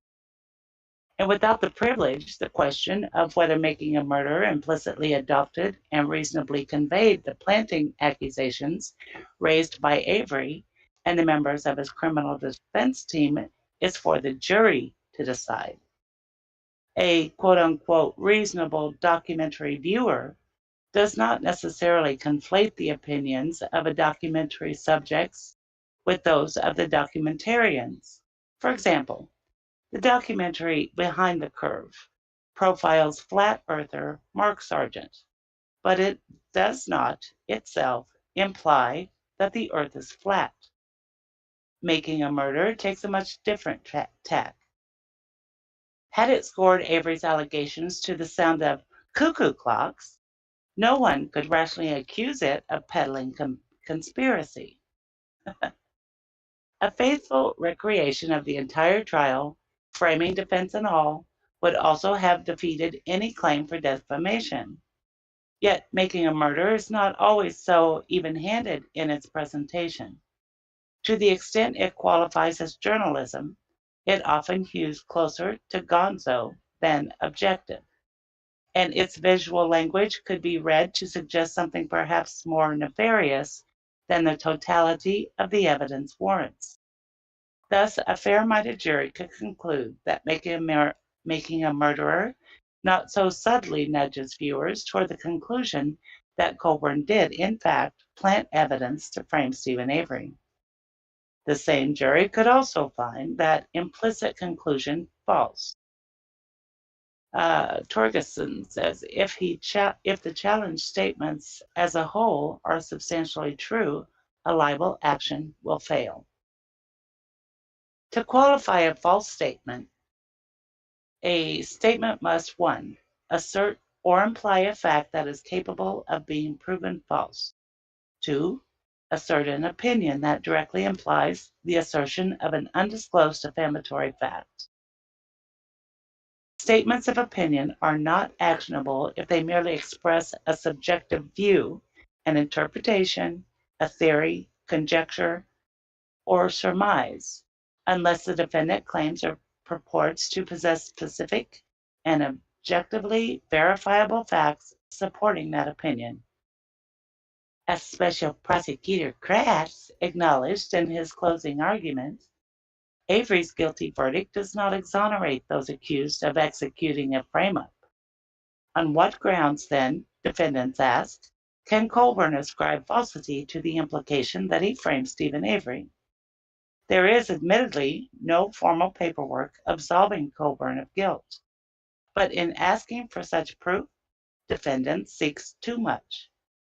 If the media has license to accuse anyone of committing a crime unless he can categorically disprove that he has done so, then the protected interest in one's good name depends wholly on the altruism of journalists. What could a plaintiff in Colborn's position do to satisfy defendant's proposed standard? Even acquittal is not akin to absolution, and there is no branch of logic that sanctions proof of a negative. Under defendant's view, substantial truth is not only a defense, it is the default unless a defamation plaintiff can show beyond doubt what did not happen. This is not the standard. A statement is defamatory if, in its natural and ordinary sense, it imputes to the person charged commission of a criminal act. If there is no basis for the allegation of criminal conduct, then for purposes of defamation, the allegation may be considered false. And under Wisconsin law, falsity should go to the jury unless obviously not in dispute. A reasonable jury could hold defendant's statement false, so they are not entitled to summary judgment on the question of falsity. Number 2, Colborn cannot show actual malice. To survive summary judgment, a public figure who brings a defamation claim must present enough evidence to allow a jury to find actual malice with convincing clarity. Normally, actual malice exists where a defendant published a defamatory statement with knowledge of its falsity or with reckless disregard for whether it is false. In the context of defamation by implication, though, actual malice requires evidence that would permit a jury to conclude, quote, that the defendants either intended or were reckless with regard to the potential falsity of the defamatory inferences, which might be drawn from the publication, end quote. And this is determined subjectively, quote, not measured by whether a reasonably prudent man would have published or would have investigated before publishing, end quote. Thus, defamation defendants are entitled to judgment as a matter of law unless pretrial affidavits, depositions, or other documentary evidence evince an intention to imply the defamatory implication the plaintiff identifies. Colborn cites a trove of email chains that purportedly establish the actual malice of both the producers and Netflix. Most of these exchanges, however, support defendants' position that they did not intend to imply and were not aware that viewers might infer that Colborn actually planted evidence to frame Avery. The following sample of supposedly damning emails illustrates the dearth of evidence suggesting actual malice on the part of Riccardi, Demos, and Chrome. In an email to Riccardi, Mary Manhart, a consulting editor who joined the producers team in 2015, stated that the Avery salvage yard and the rotting cars were metaphorical and evocative of an underdog heroes, while the Manitowoc Courthouse dome is a symbol for the overdogs. In an email to Manhart, Riccardi wrote that Special Prosecutor Katz would have, in his day, only for his story to be retold by our more reliable narrators in the episode. In an email to Riccardi and Demos, Manhart explained that in episode 3, the producers could use Avery's defense team and family to make, quote, the audience has to regain faith in Avery and start questioning the evidence, end quote. She also proposed trying to, quote, make the audience feel very guilty and be kicking themselves for having learned nothing from the first case and having believed the prosecutor's press conference, end quote. Peter Stone, who was responsible for compiling the trailer, emailed Demos and told her that he had replaced a shot with Colborn taking the oath at his deposition with a quote-unquote squirmy shot. In an email to Nishimura and Deldeo, Riccardi and Demos said they had met with Avery's former lawyer and, quote, discussed the idea of retesting the bloodstains found in Teresa's car, end quote. That's interesting, isn't it? It is interesting. Yep. I either missed that or forgot it. Yeah, I don't remember ever hearing that. So they contacted Strang and Beauty, Avery's former lawyer, one of them. Yeah, that's what it sounded like. It wouldn't be it would be FOIA. Yeah, it had to be Strang and Beauty. Absolutely. Right. Nothing in any of these emails indicates an intent to imply that Colborn framed Avery. That Manhart saw underdogs and overdogs is irrelevant. Being an overdog means one is expected to prevail, not that one is guilty of any particular crime. Similarly, Sorry, Yep. Susan. Yep. I That's would okay. ask for you to read it again, please. Okay.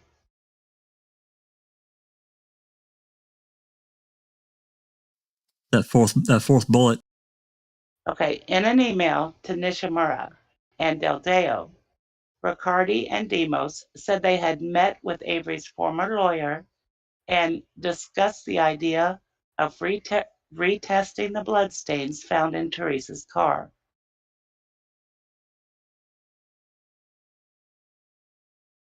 I had never heard of that before. If we and Colborn brings that up in his lawsuit. Yeah, I know, we had a lot of those emails, and I just don't recall if we read them all because there were. If you guys remember, there were a lot, and then there's some of it we Yes. didn't read. Yeah, I don't remember this one either. Interesting. So what do they actually mean by this? Well, they're talking about Laura and Moira, talked to Stranger Buting. Yeah, So they discussing. checked the blood stains found in her car. That's right. And they would pay for it, I guess, to get the results, at an independent lab. That's what I'm getting from it. Well, that had to be after the trial because they said former lawyer. Former, yeah. Well, yeah, this would have been on up into probably, 20, well, probably somewhere after 2013 when these people, Del Deo and these other people came on board. Yeah. But I mean, Buting or Strang wouldn't have had any way of doing that. Well, no. Well, I mean, if you go, thinking about it now, what's her name, Doc? His post-conviction lawyer. God, I can't remember it. She's the one that gave all of her files to Zellner. She was the public defender. Yeah, but she did the post-conviction work. Right. Yeah, I've forgotten her name. Some Armenian name. Travis is saying, so was this during MAM 2?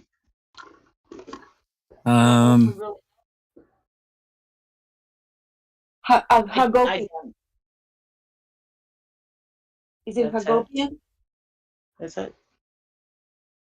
When was he there? Is it? Could he be writing it as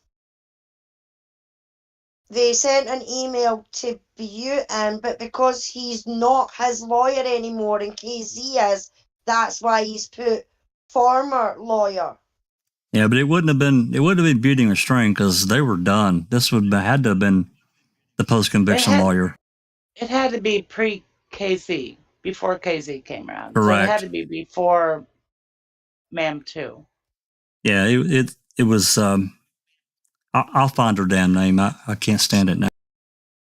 I think Neville's correct. I think it is Hagopian.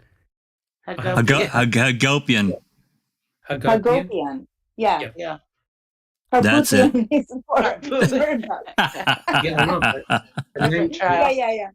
Yeah, it's Hagopian. Imagine if he was on Stephen's defense team. He would have won. Yeah. Yep.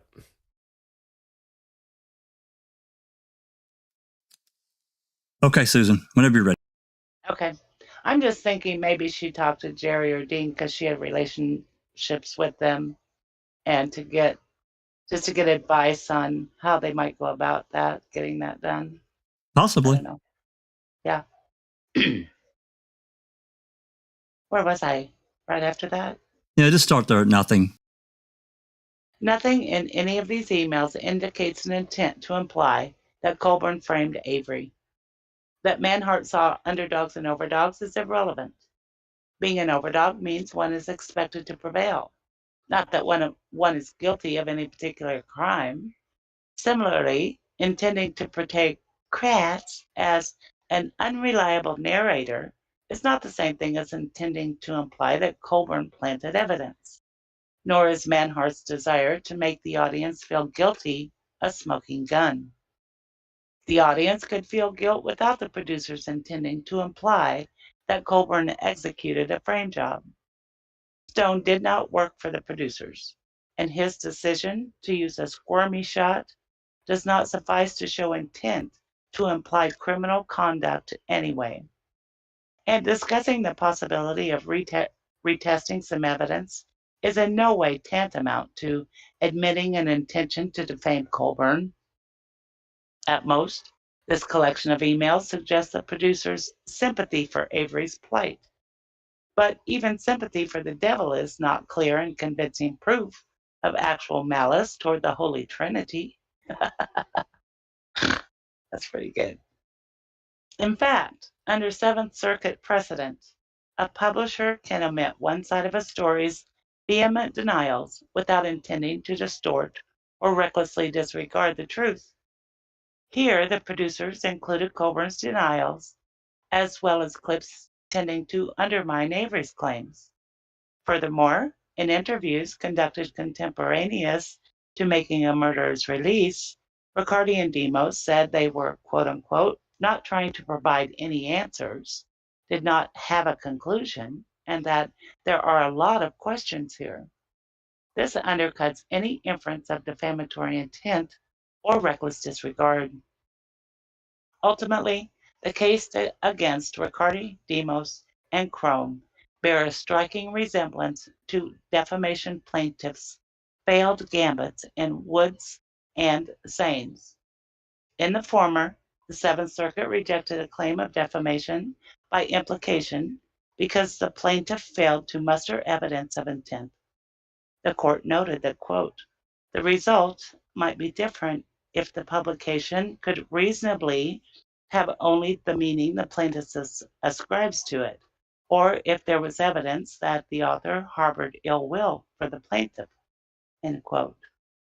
But in the absence of either circumstance, it was not enough that the statement at issue could reasonably, quote unquote, be read to contain a defamatory inference, because that did not mean that inference was, quote unquote, the only reasonable one that could be drawn, nor did it mean the publisher of the statement either intended the statement to contain such a defamatory implication, or even knew that readers could reasonably interpret the statement to contain the defamatory implication.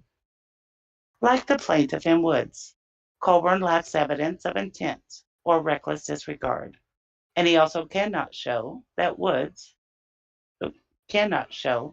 Making a Murderer has only one reasonable interpretation, or that the producers were motivated by ill will. In Sands, the defamation plaintiff demonstrated only that the article in question was capable of supporting false and defamatory implications, of which the publishers, according to the uncontradicted affidavits, were unaware. It did not even matter that one of the authors uttered words that might have indicated a belief in the alleged defamatory inference, because that did not constitute clear and convincing evidence that the defendants knew or intended the defamatory inferences that might be drawn from their publication.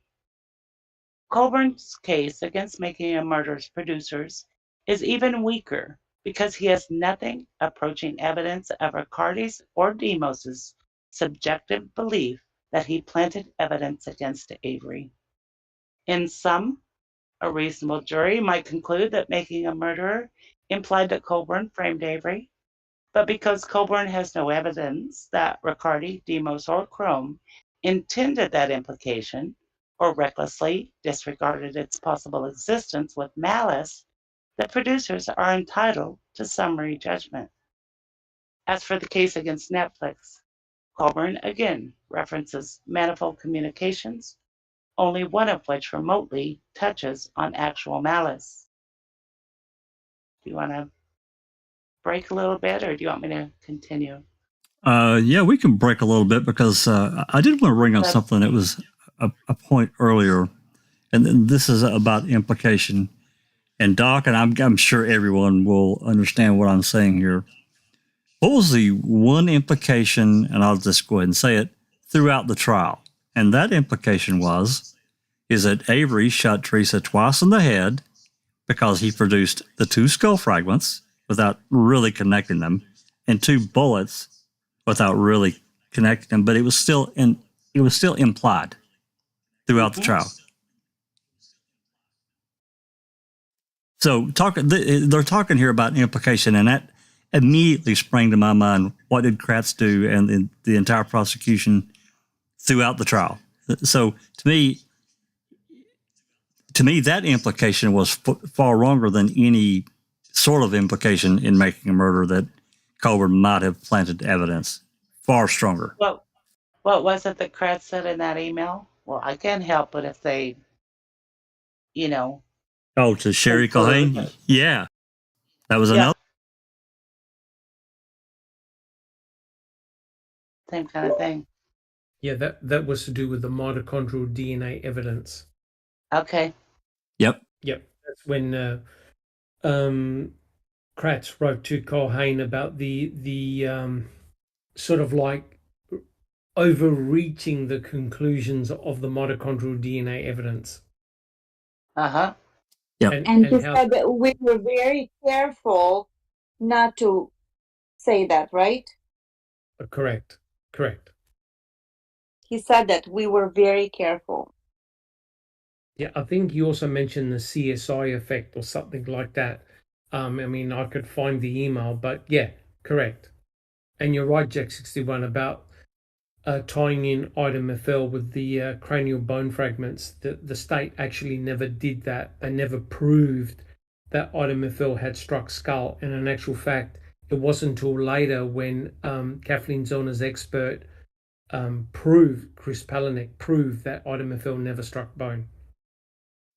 That's right.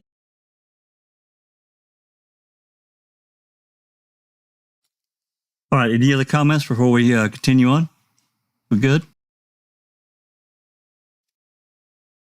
Let me check Okay. let me check the chat here.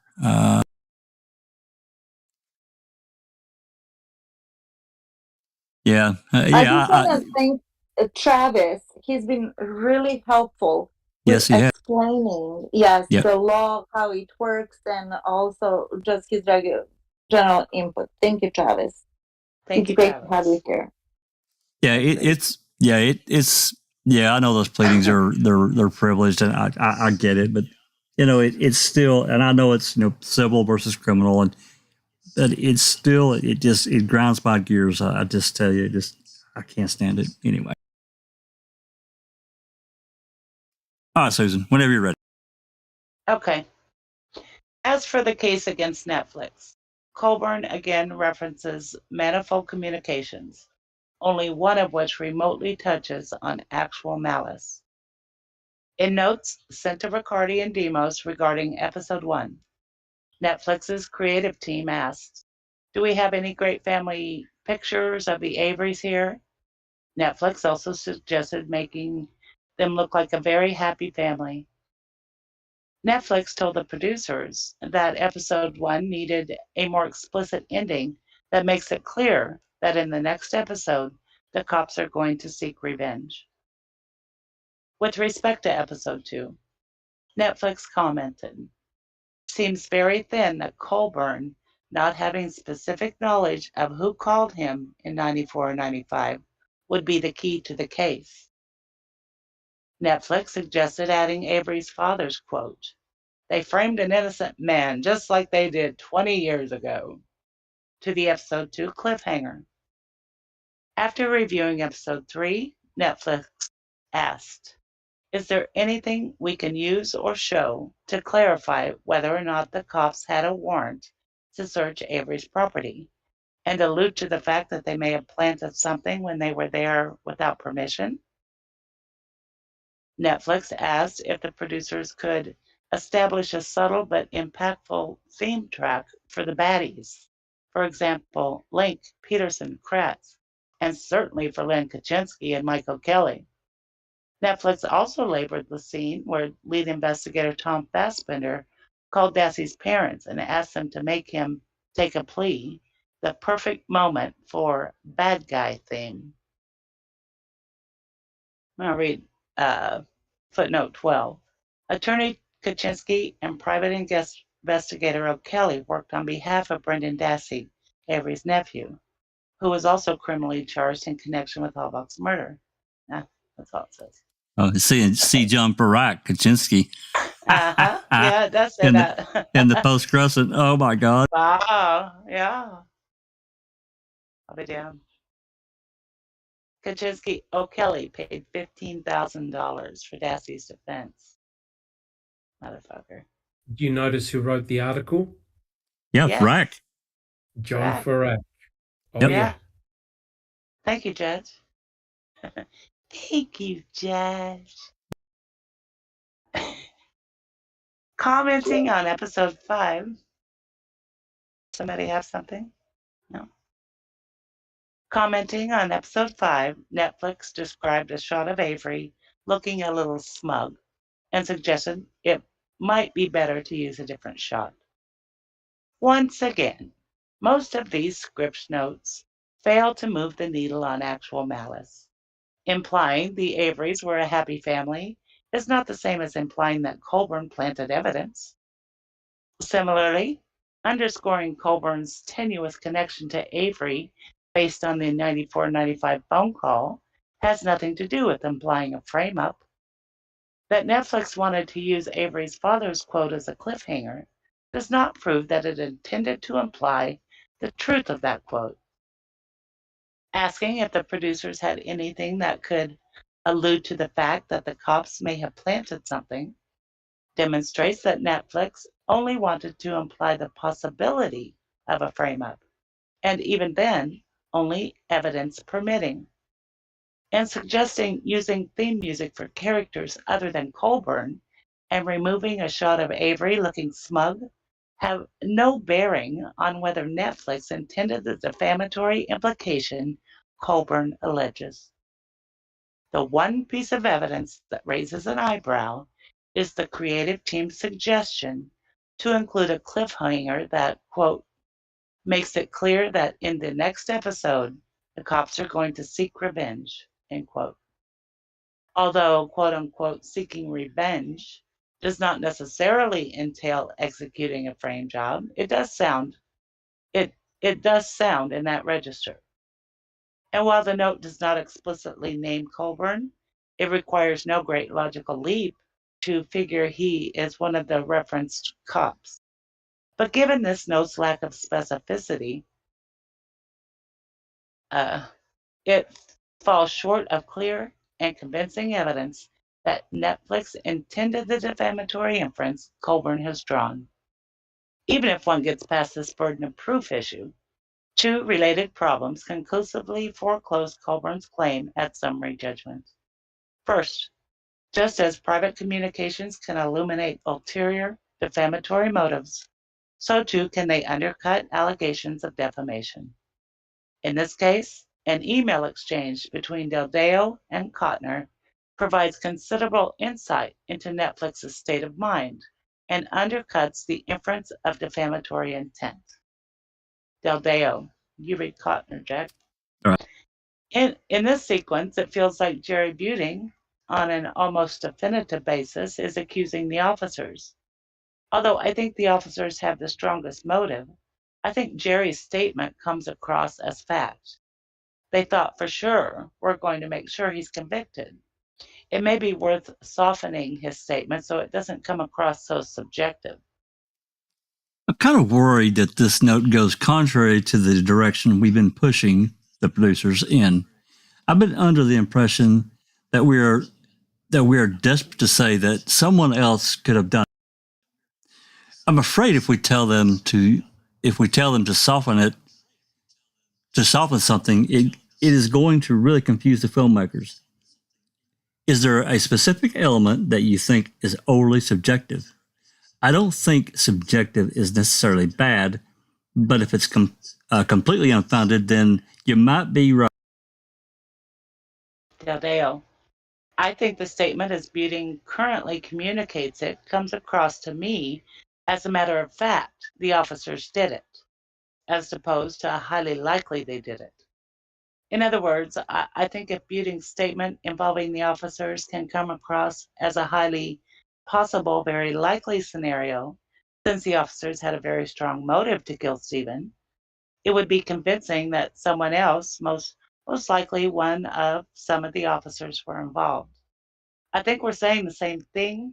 However, I just want to make sure Buting isn't saying the officers killed as a matter of pure fact, since there's no physical evidence to really prove the officers were there, rather just very strong motive. Take a look at Buting's statement again and see if you agree. Kotner, I think it is a really valid point, but I would rather leave it for now.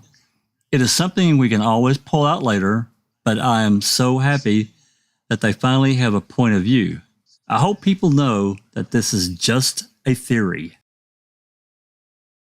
In this conversation, 2 of the 4 members of Netflix's creative team express an affirmative desire to exclude unfounded allegations. Kotner also expresses his hope that viewers know the frame-up accusation is just a theory. In Sainz, the Seventh Circuit held that similar internal communications tend to support the defendant's contention that they did not intend or believe that their publication contained the complaint of defamatory implication. In other words, Del Deo's reluctance to include a statement that conforms with his personal beliefs but lacks substantiation undercuts the idea that the "seek revenge" quote proves defamatory intent. The same goes for Kotner's "just a theory" remark. In addition, as a matter of law, Netflix exhibited actual malice only if it intended to imply a defamatory, materially false, and unprivileged statement. But even if Netflix intended to imply that Colborn planted evidence, Colborn has no evidence that Netflix knew that statement to be false. Knowledge of falsity held by a principal cannot be imputed to its agent. No one on Netflix's creative team ever spoke to anyone depicted in Making a Murderer. They never even watched the raw trial footage, instead relying solely on the cuts the producers provided. Colborn himself admitted under oath that those who did not attend Avery's criminal trial could not have known what occurred there, including former Assistant District Attorney Michael Griesbach, who has written 3 books on the subject. By that logic, a handful of Netflix employees with no legal education and limited exposure to trial testimony cannot possibly have understood the intricacies of the case. Unhappy with the legal implications of his own sworn testimony, Colborn argues that Netflix assumed the risk of a defamation suit when it published Making a Murderer without a thorough fact check. This misstates the law. A publisher is under no obligation to check a producer's facts at all, unless something blatant puts them on notice that the producer was reckless about the truth. In Saint Amant, the United States Supreme Court collated a list of warning signs that trigger a publisher's duty to investigate. Professions of good faith will be unlikely to prove persuasive. For example, where a story is fabricated by the defendant, is the product of his imagination, or is based wholly on an unverified anonymous telephone call. Nor will they be likely to prevail when the publisher's allegations are so inherently improbable that only a reckless man would have put them in circulation. Likewise, recklessness may be found where there are obvious reasons to doubt the veracity of the informant or the accuracy of his reports. Here, Colborn has failed to prove the existence of any such improbabilities or inconsistencies. He has not even managed to show that the producers bore him ill will, and that in and of itself is insufficient notice under Saint Amant.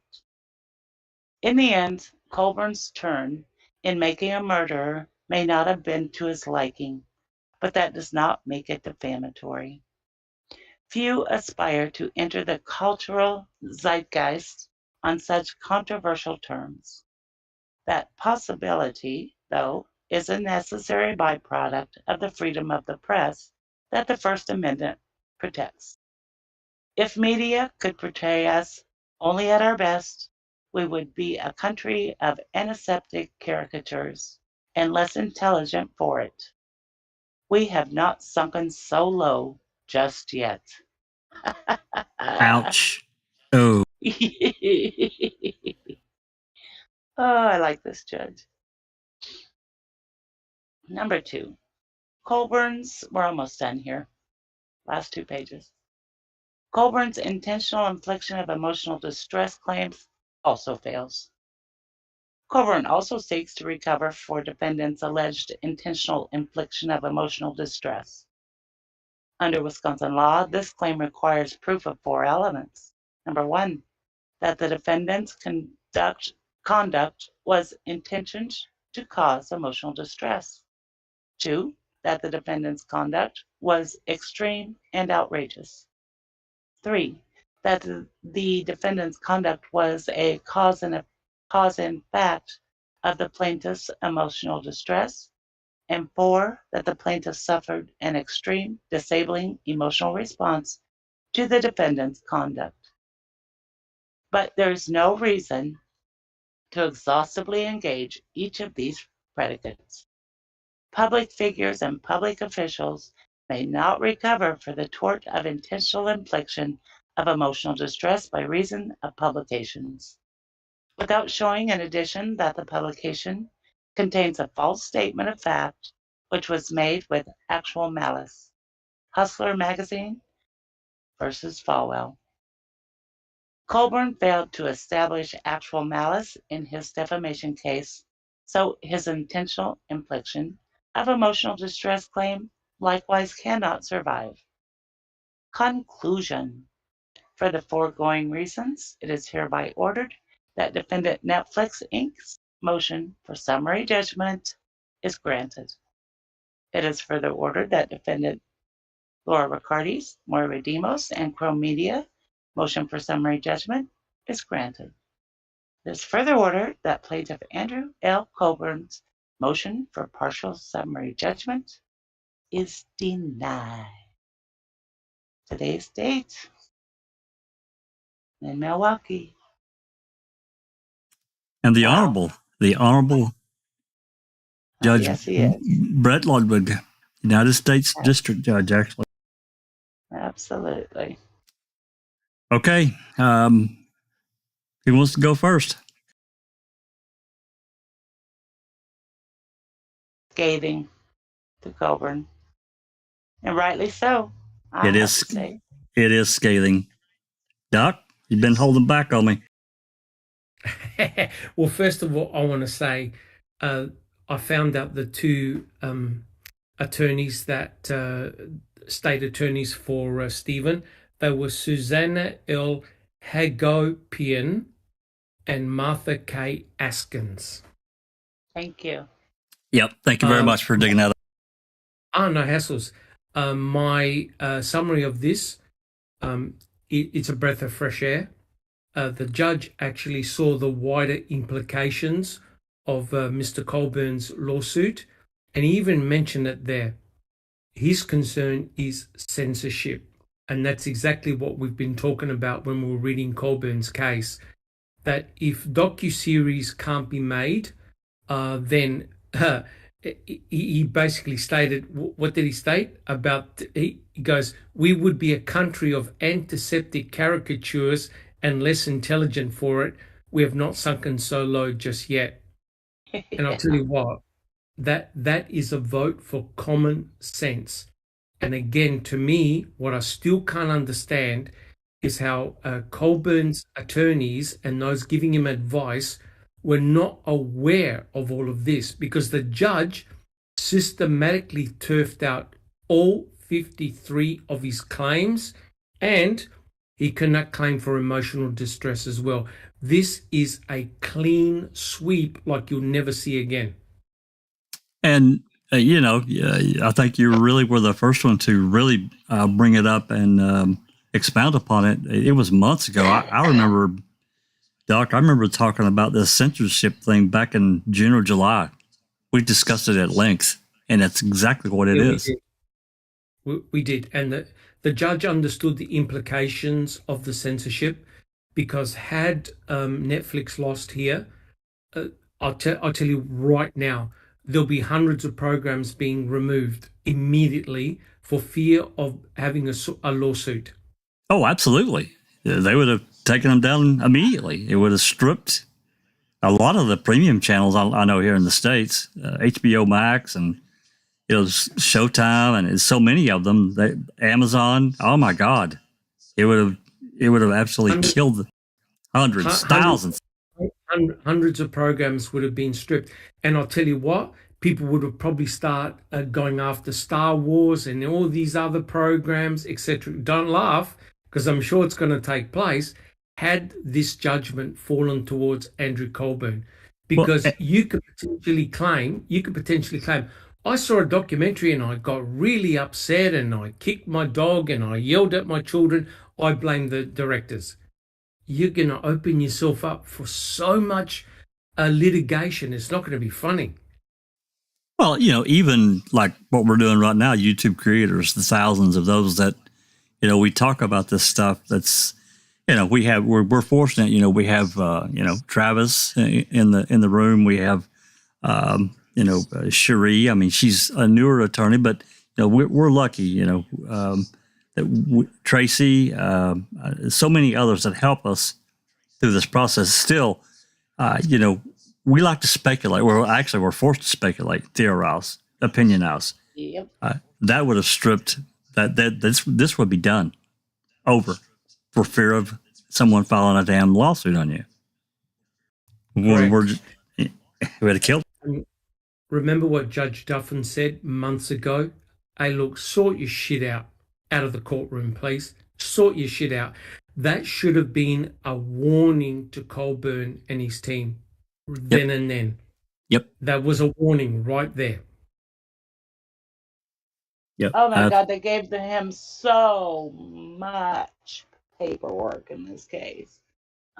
Unbelievable. To go through. I can't remember. I was trying to remember, but wasn't it something like Lita Walker? One of you guys help me remember how many pages that had already been filed. Wasn't it like 50,000? It was outrageous. Yeah, I forget, but it was. Yeah.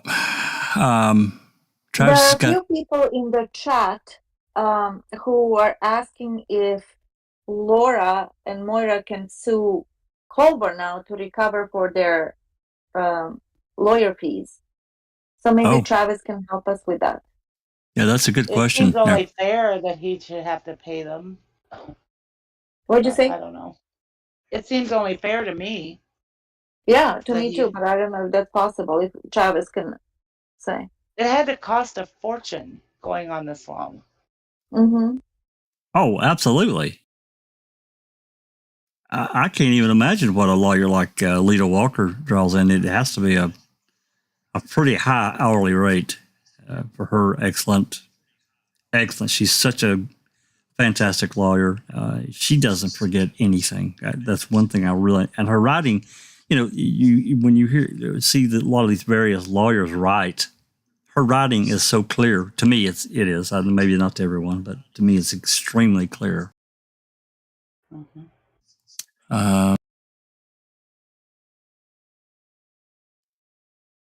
Just trying to read some of the comments here. Travis had made one comment: every documentary on trial, real crime is going to be manipulative to some extent. It's right. So, like all good foul play followers need to review the testimony, evidence, etc., and determine for yourself. That's exactly right, Travis. 100% correct. And so that goes to show the importance of actually deep diving in a case, not just having a look at a documentary, a docuseries like Man 1 and Man 2. You need to go far beyond that. Foul Play is one of the very few YouTube channels that have actually done that. For the Stephen Avery and Brendan Dassey cases, we've really, really deep dived. And that goes to show the importance before you reach any type of conclusions. And quite clearly here, the judge is of the opinion, hey, look, guys, this should have never made it to this stage. What the hell are you doing? Yeah. Right? Yeah. And the judge Ludwig was incredibly scathing and very flippant, I might add. Very flippant. Yeah, I think back to, I think it was May that we found out about the third party and to the extent of how far she went. People do what they do, and I don't really have a problem with that, except in how far that these different things could manipulate actions further down the road. which again goes back to, late December 2015, early 2016, when Colborn is so gassed up that he starts contacting lawyers, and they're all telling him, no, you don't have a case. There's a number of emails, and they're all available. You can go read them for yourself until we get into 2018.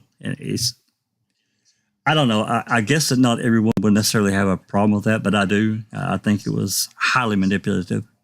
I said it before, and I'm going to say it again. Colborn would have been better off. He could have signed a deal with, convicting to tell, to do interviews and so forth, but not to be exclusive just to that documentary. I think it was a mistake on his part because it really blocked him from talking about his side of it. I don't have a problem with him talking about his side of it as long as he's truthful. So, okay. What else? But don't forget Jack 61. Don't forget Jack 61. The actual producers did not receive any communications from Mr. Colborn and a whole heap of other people during the production of the series. That's right. So they had a chance, any form of rebuttal or to rebuff what was being, as the series was coming along. I don't know whether they signed a confidentiality agreement not to talk to the producers, but looking back now, it really was to their detriment. You have to agree. Oh, absolutely. Absolutely agree with that. Because it really forced the producers to present as best they could the state's side. So, how fair could that? I mean, I think they were pretty fair in everything, as best they could do it, even considering that Kratz tried to take their damn footage from them. Correct. But to the producers, the more information they got from the law enforcement side, they would have loved it, right? Because it would have evened up how you present Stephen Avery, his defense team, how you present the state's team, and also law enforcement. It's quite clearly that Kratz didn't want anything to do with the documentary per se. Although once Kratz got wind that the filmmakers were working for the defense, Kratz pulled the card of, I want all their information. I want to see their footage. Right. And thank God. So what was he worried about? What was he worried about? Exactly. I'm not going to say we're not going to give any testimony or any statements, but we're going to take what you've got. Correct. And my Travis final says, "Oh, go ahead." Go, Susan. Nope. Make your final point, please. My final point is this: we must never forget how scathing Michael Griesbach was against the state, against the MTSO. That's right. And the way they handled Stephen Avery's trial or case in 1985. His book is the gold standard of what happened. And probably Neville and I will do that one next. But it is eye-opening. And yet he flips. Like a dolphin, he flips. And now, of course, Stephen's guilty. Look what he did to Teresa Hobart. How in the hell can he have two faces? One, he's criticizing the hell out of the state and the MTSA, and all of a sudden, the police are the good guys. Exactly. And Stephen's a bad guy. It makes no sense. Go ahead, Susan. I was just going to say, Travis said that an exclusive agreement implies that Colborn was paid for convicting. Yeah. How bad does that look? I saw that. And then Anthony Hill says, will convicting be released now? Tell me your thoughts, people. I think it will. I think they were waiting on this. I think they're going to have to do some, it's, we'll see. Editing. I don't want to be an asshole about it, but I think there's going to be some retooling of the documentary, considering all the. I mean, everything that the in the summary judgment documentation. And I know there was a shit ton of it starting in September about Netflix and so forth. All of them asking for summary judgment, but they really did their due diligence and hammered it really well. They overhammered it really, but you know what I'm saying. They did such a great job. And for me personally, and I'm not necessarily against Colborn or for Netflix. I just know from what I saw presented, I just could not see any way he could survive summary judgment. And I'm not a lawyer. I'm just a guy, you know. So T1 asked a question: how long before Greasebuck sells Andy out on his case? Hey, you know, that's not a bad question.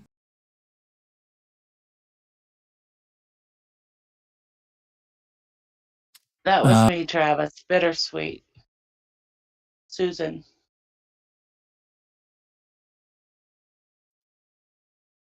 Ali Sokol Live says, I want to know who from Foul Play is going to live stream convicting a murderer so we can all watch it and not boost its ratings.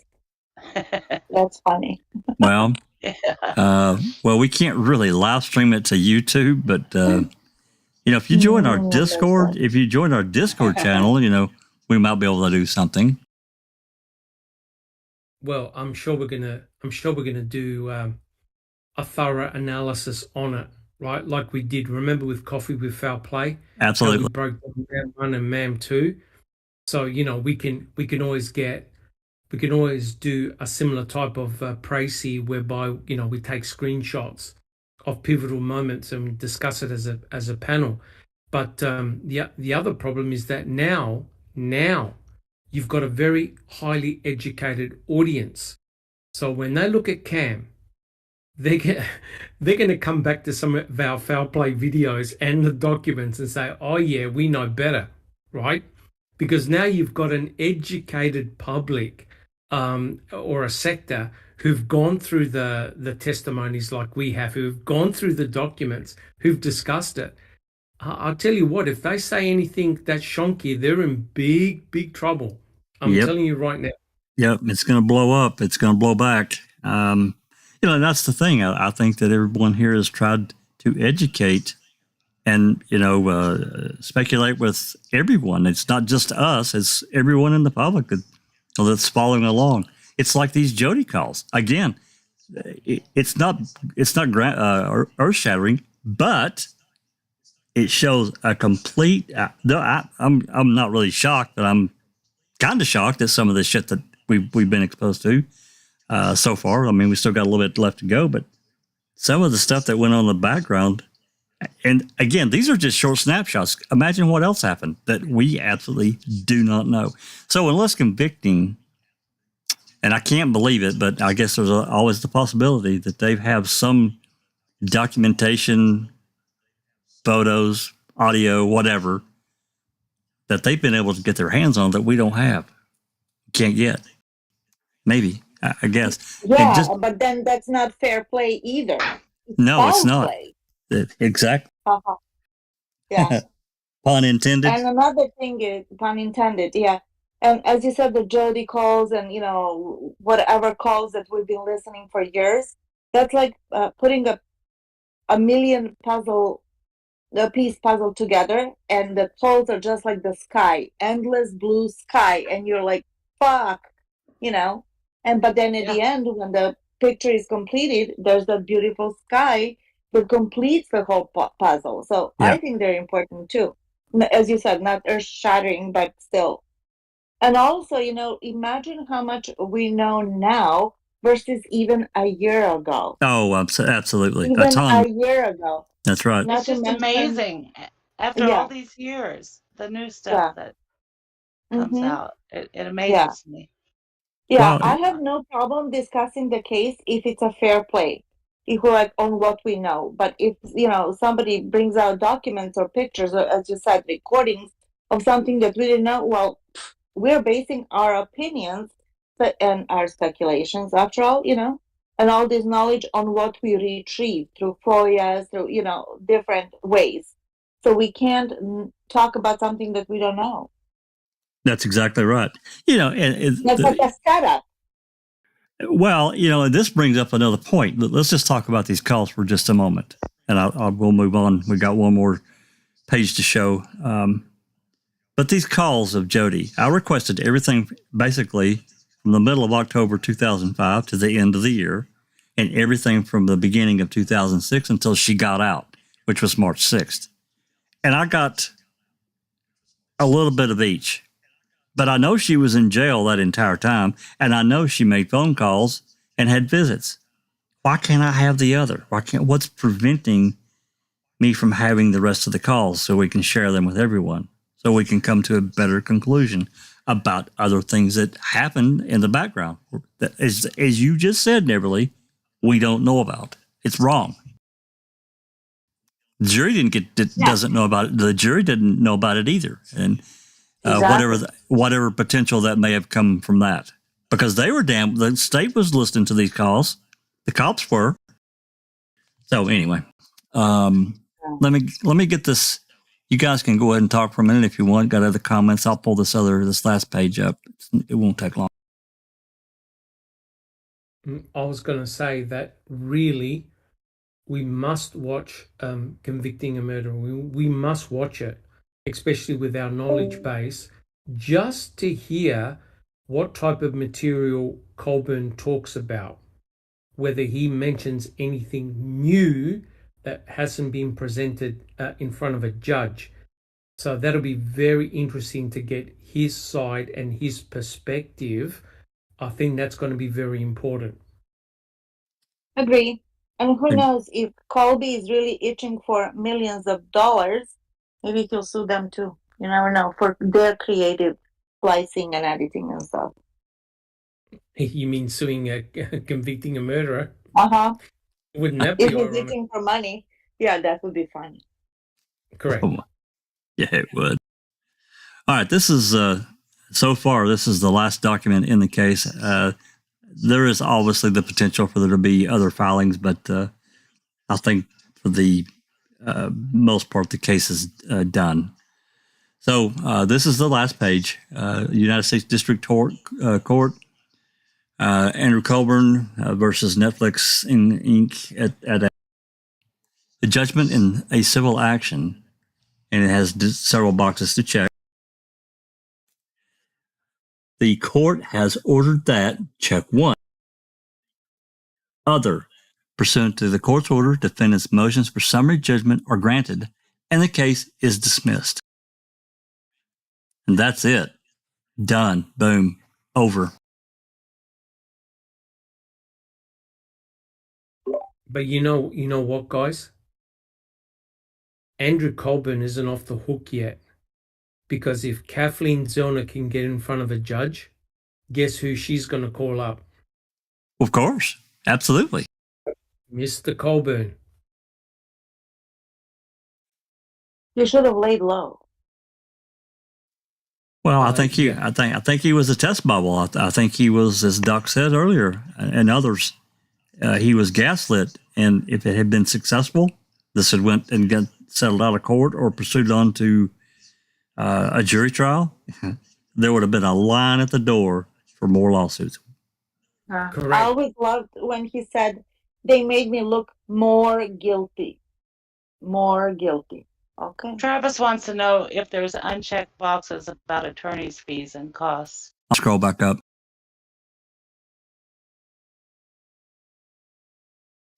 The first box is the plaintiff blank recover from the defendant and the defendant's name, the amount of blank dollars. Yeah, it's all blank. Yeah. Yep. There's a second box there. The plaintiff recovered nothing. The action dismissed on the merits, and the defendant name recovers costs from plaintiff. Maybe that's a settle out of court situation. I don't know. It doesn't say anything about attorney fees though. This is the entire file, and That's what they're talking about: attorney fees, costs. The plaintiff Oh yeah. Nothing's checked. So Yep. Just for the record, once we get done here shortly, I will link all the documents in the video description so anybody that wants them can have them. And then I'm sure Zoe or yours or one will get them in the library probably tomorrow sometime. So, but you'll have them tonight anyway. Can And I just say something, Jack 61? please. No. Go ahead. I just wanted to thank Charee again for getting these documents. She's on it, and she gets them to us immediately. I just wanted to give her a big thank you and a big shout out. Awesome effort. yes, agreed. Thank you, Charee.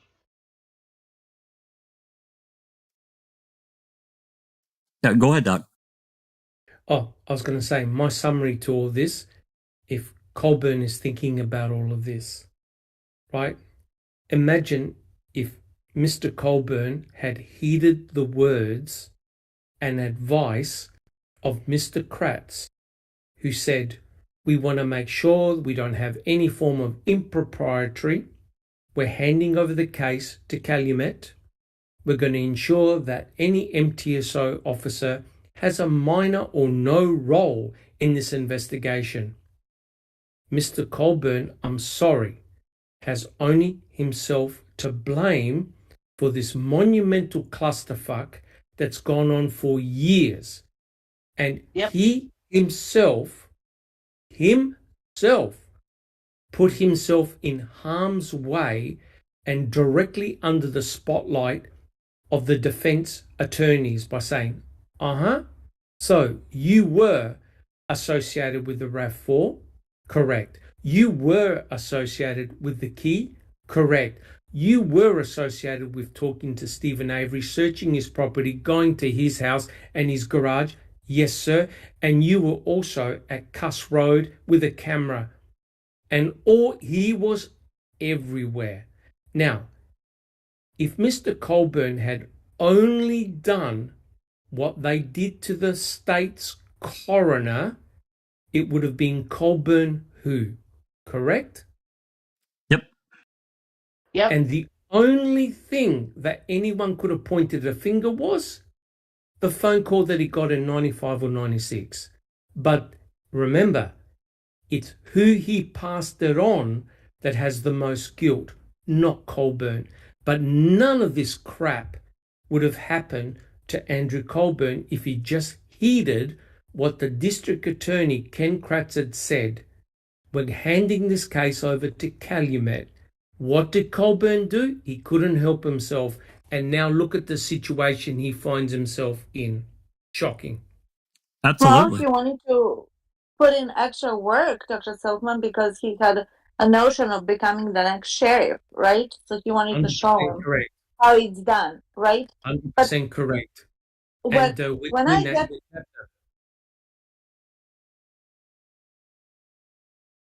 Sorry, Neverly. No, I didn't hear what you said at your last sentence. I said we're actually covering that in the chapter that we're reading, that he wanted to become the next sheriff. Yes, we started on that. My thinking of this is, if Colborn is somewhat reasonable, or if he were somewhat reasonable man, if he went from one attorney to another, looking to be represented in this defamation case against Netflix, and they all told him, no, you don't stand a chance. No, I'm not going to risk. I don't want to waste my time, blah, blah, because I don't see that your case is strong. Wasn't that a good enough indicator to him that maybe he does not actually have a case, no matter how badly he wanted it and how subjectively he felt that he did? But well, Neverly, who do you think talked to him? I mean, who's the third party that yes. But correct. Doesn't he have his own brain? Obviously not. Rhetorical question. I think Travis's observation is interesting. The pinned message. Yeah, the one I pinned. Yeah, go ahead and read it. I strongly suspect that the police union came up with some money to get Greasebach to take the case. After numerous Very possible. After numerous attorneys rejected it. Right. I do find it really an interesting. I hate to even call it a. Well, I don't know what to call it. But after all that time, we're not considering just a few months. This went from mid-January, not even mid, it was early January 2016 until October of 2018 before he found an attorney, Griesbach, that would take the case. That's a long time to pursue trying to find someone to represent you. It sure is. Yeah. And Carol said, we can only hope a KZ approval is next. And you know what I'm thinking, Carol, and everybody else? I'm thinking, what is Angie and Josh Cole thinking after reading this? What are they thinking? Any for their thoughts? Yeah. I'd say there's a few lines heated up in eastern Wisconsin tonight. I'd almost bet on.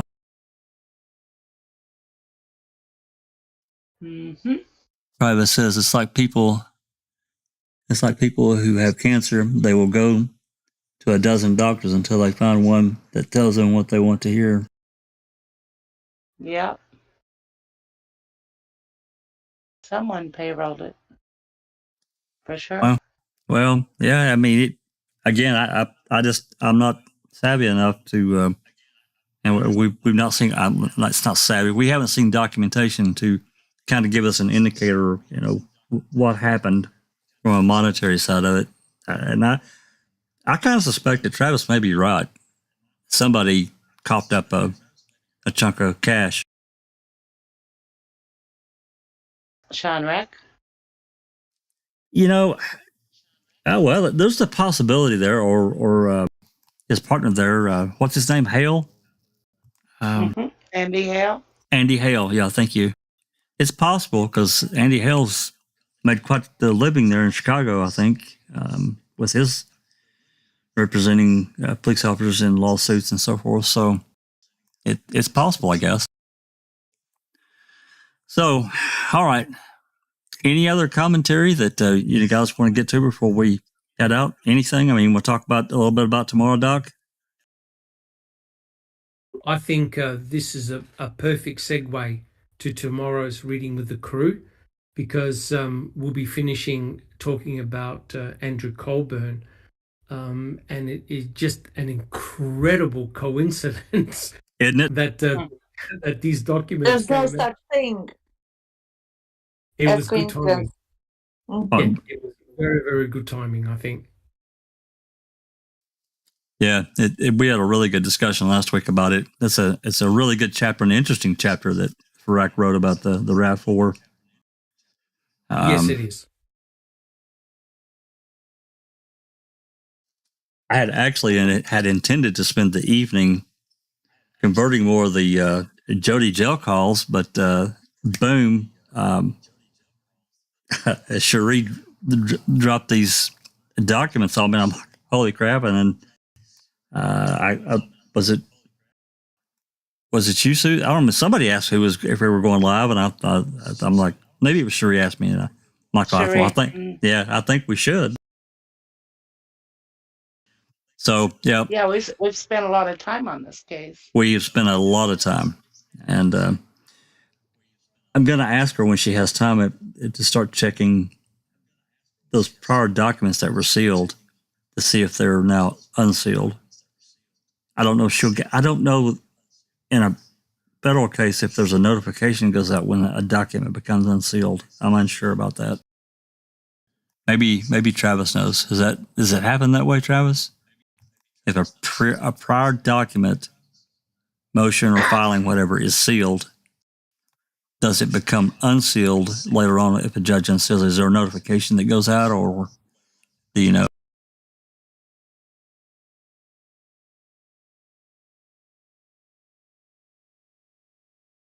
There's catnip. Woo!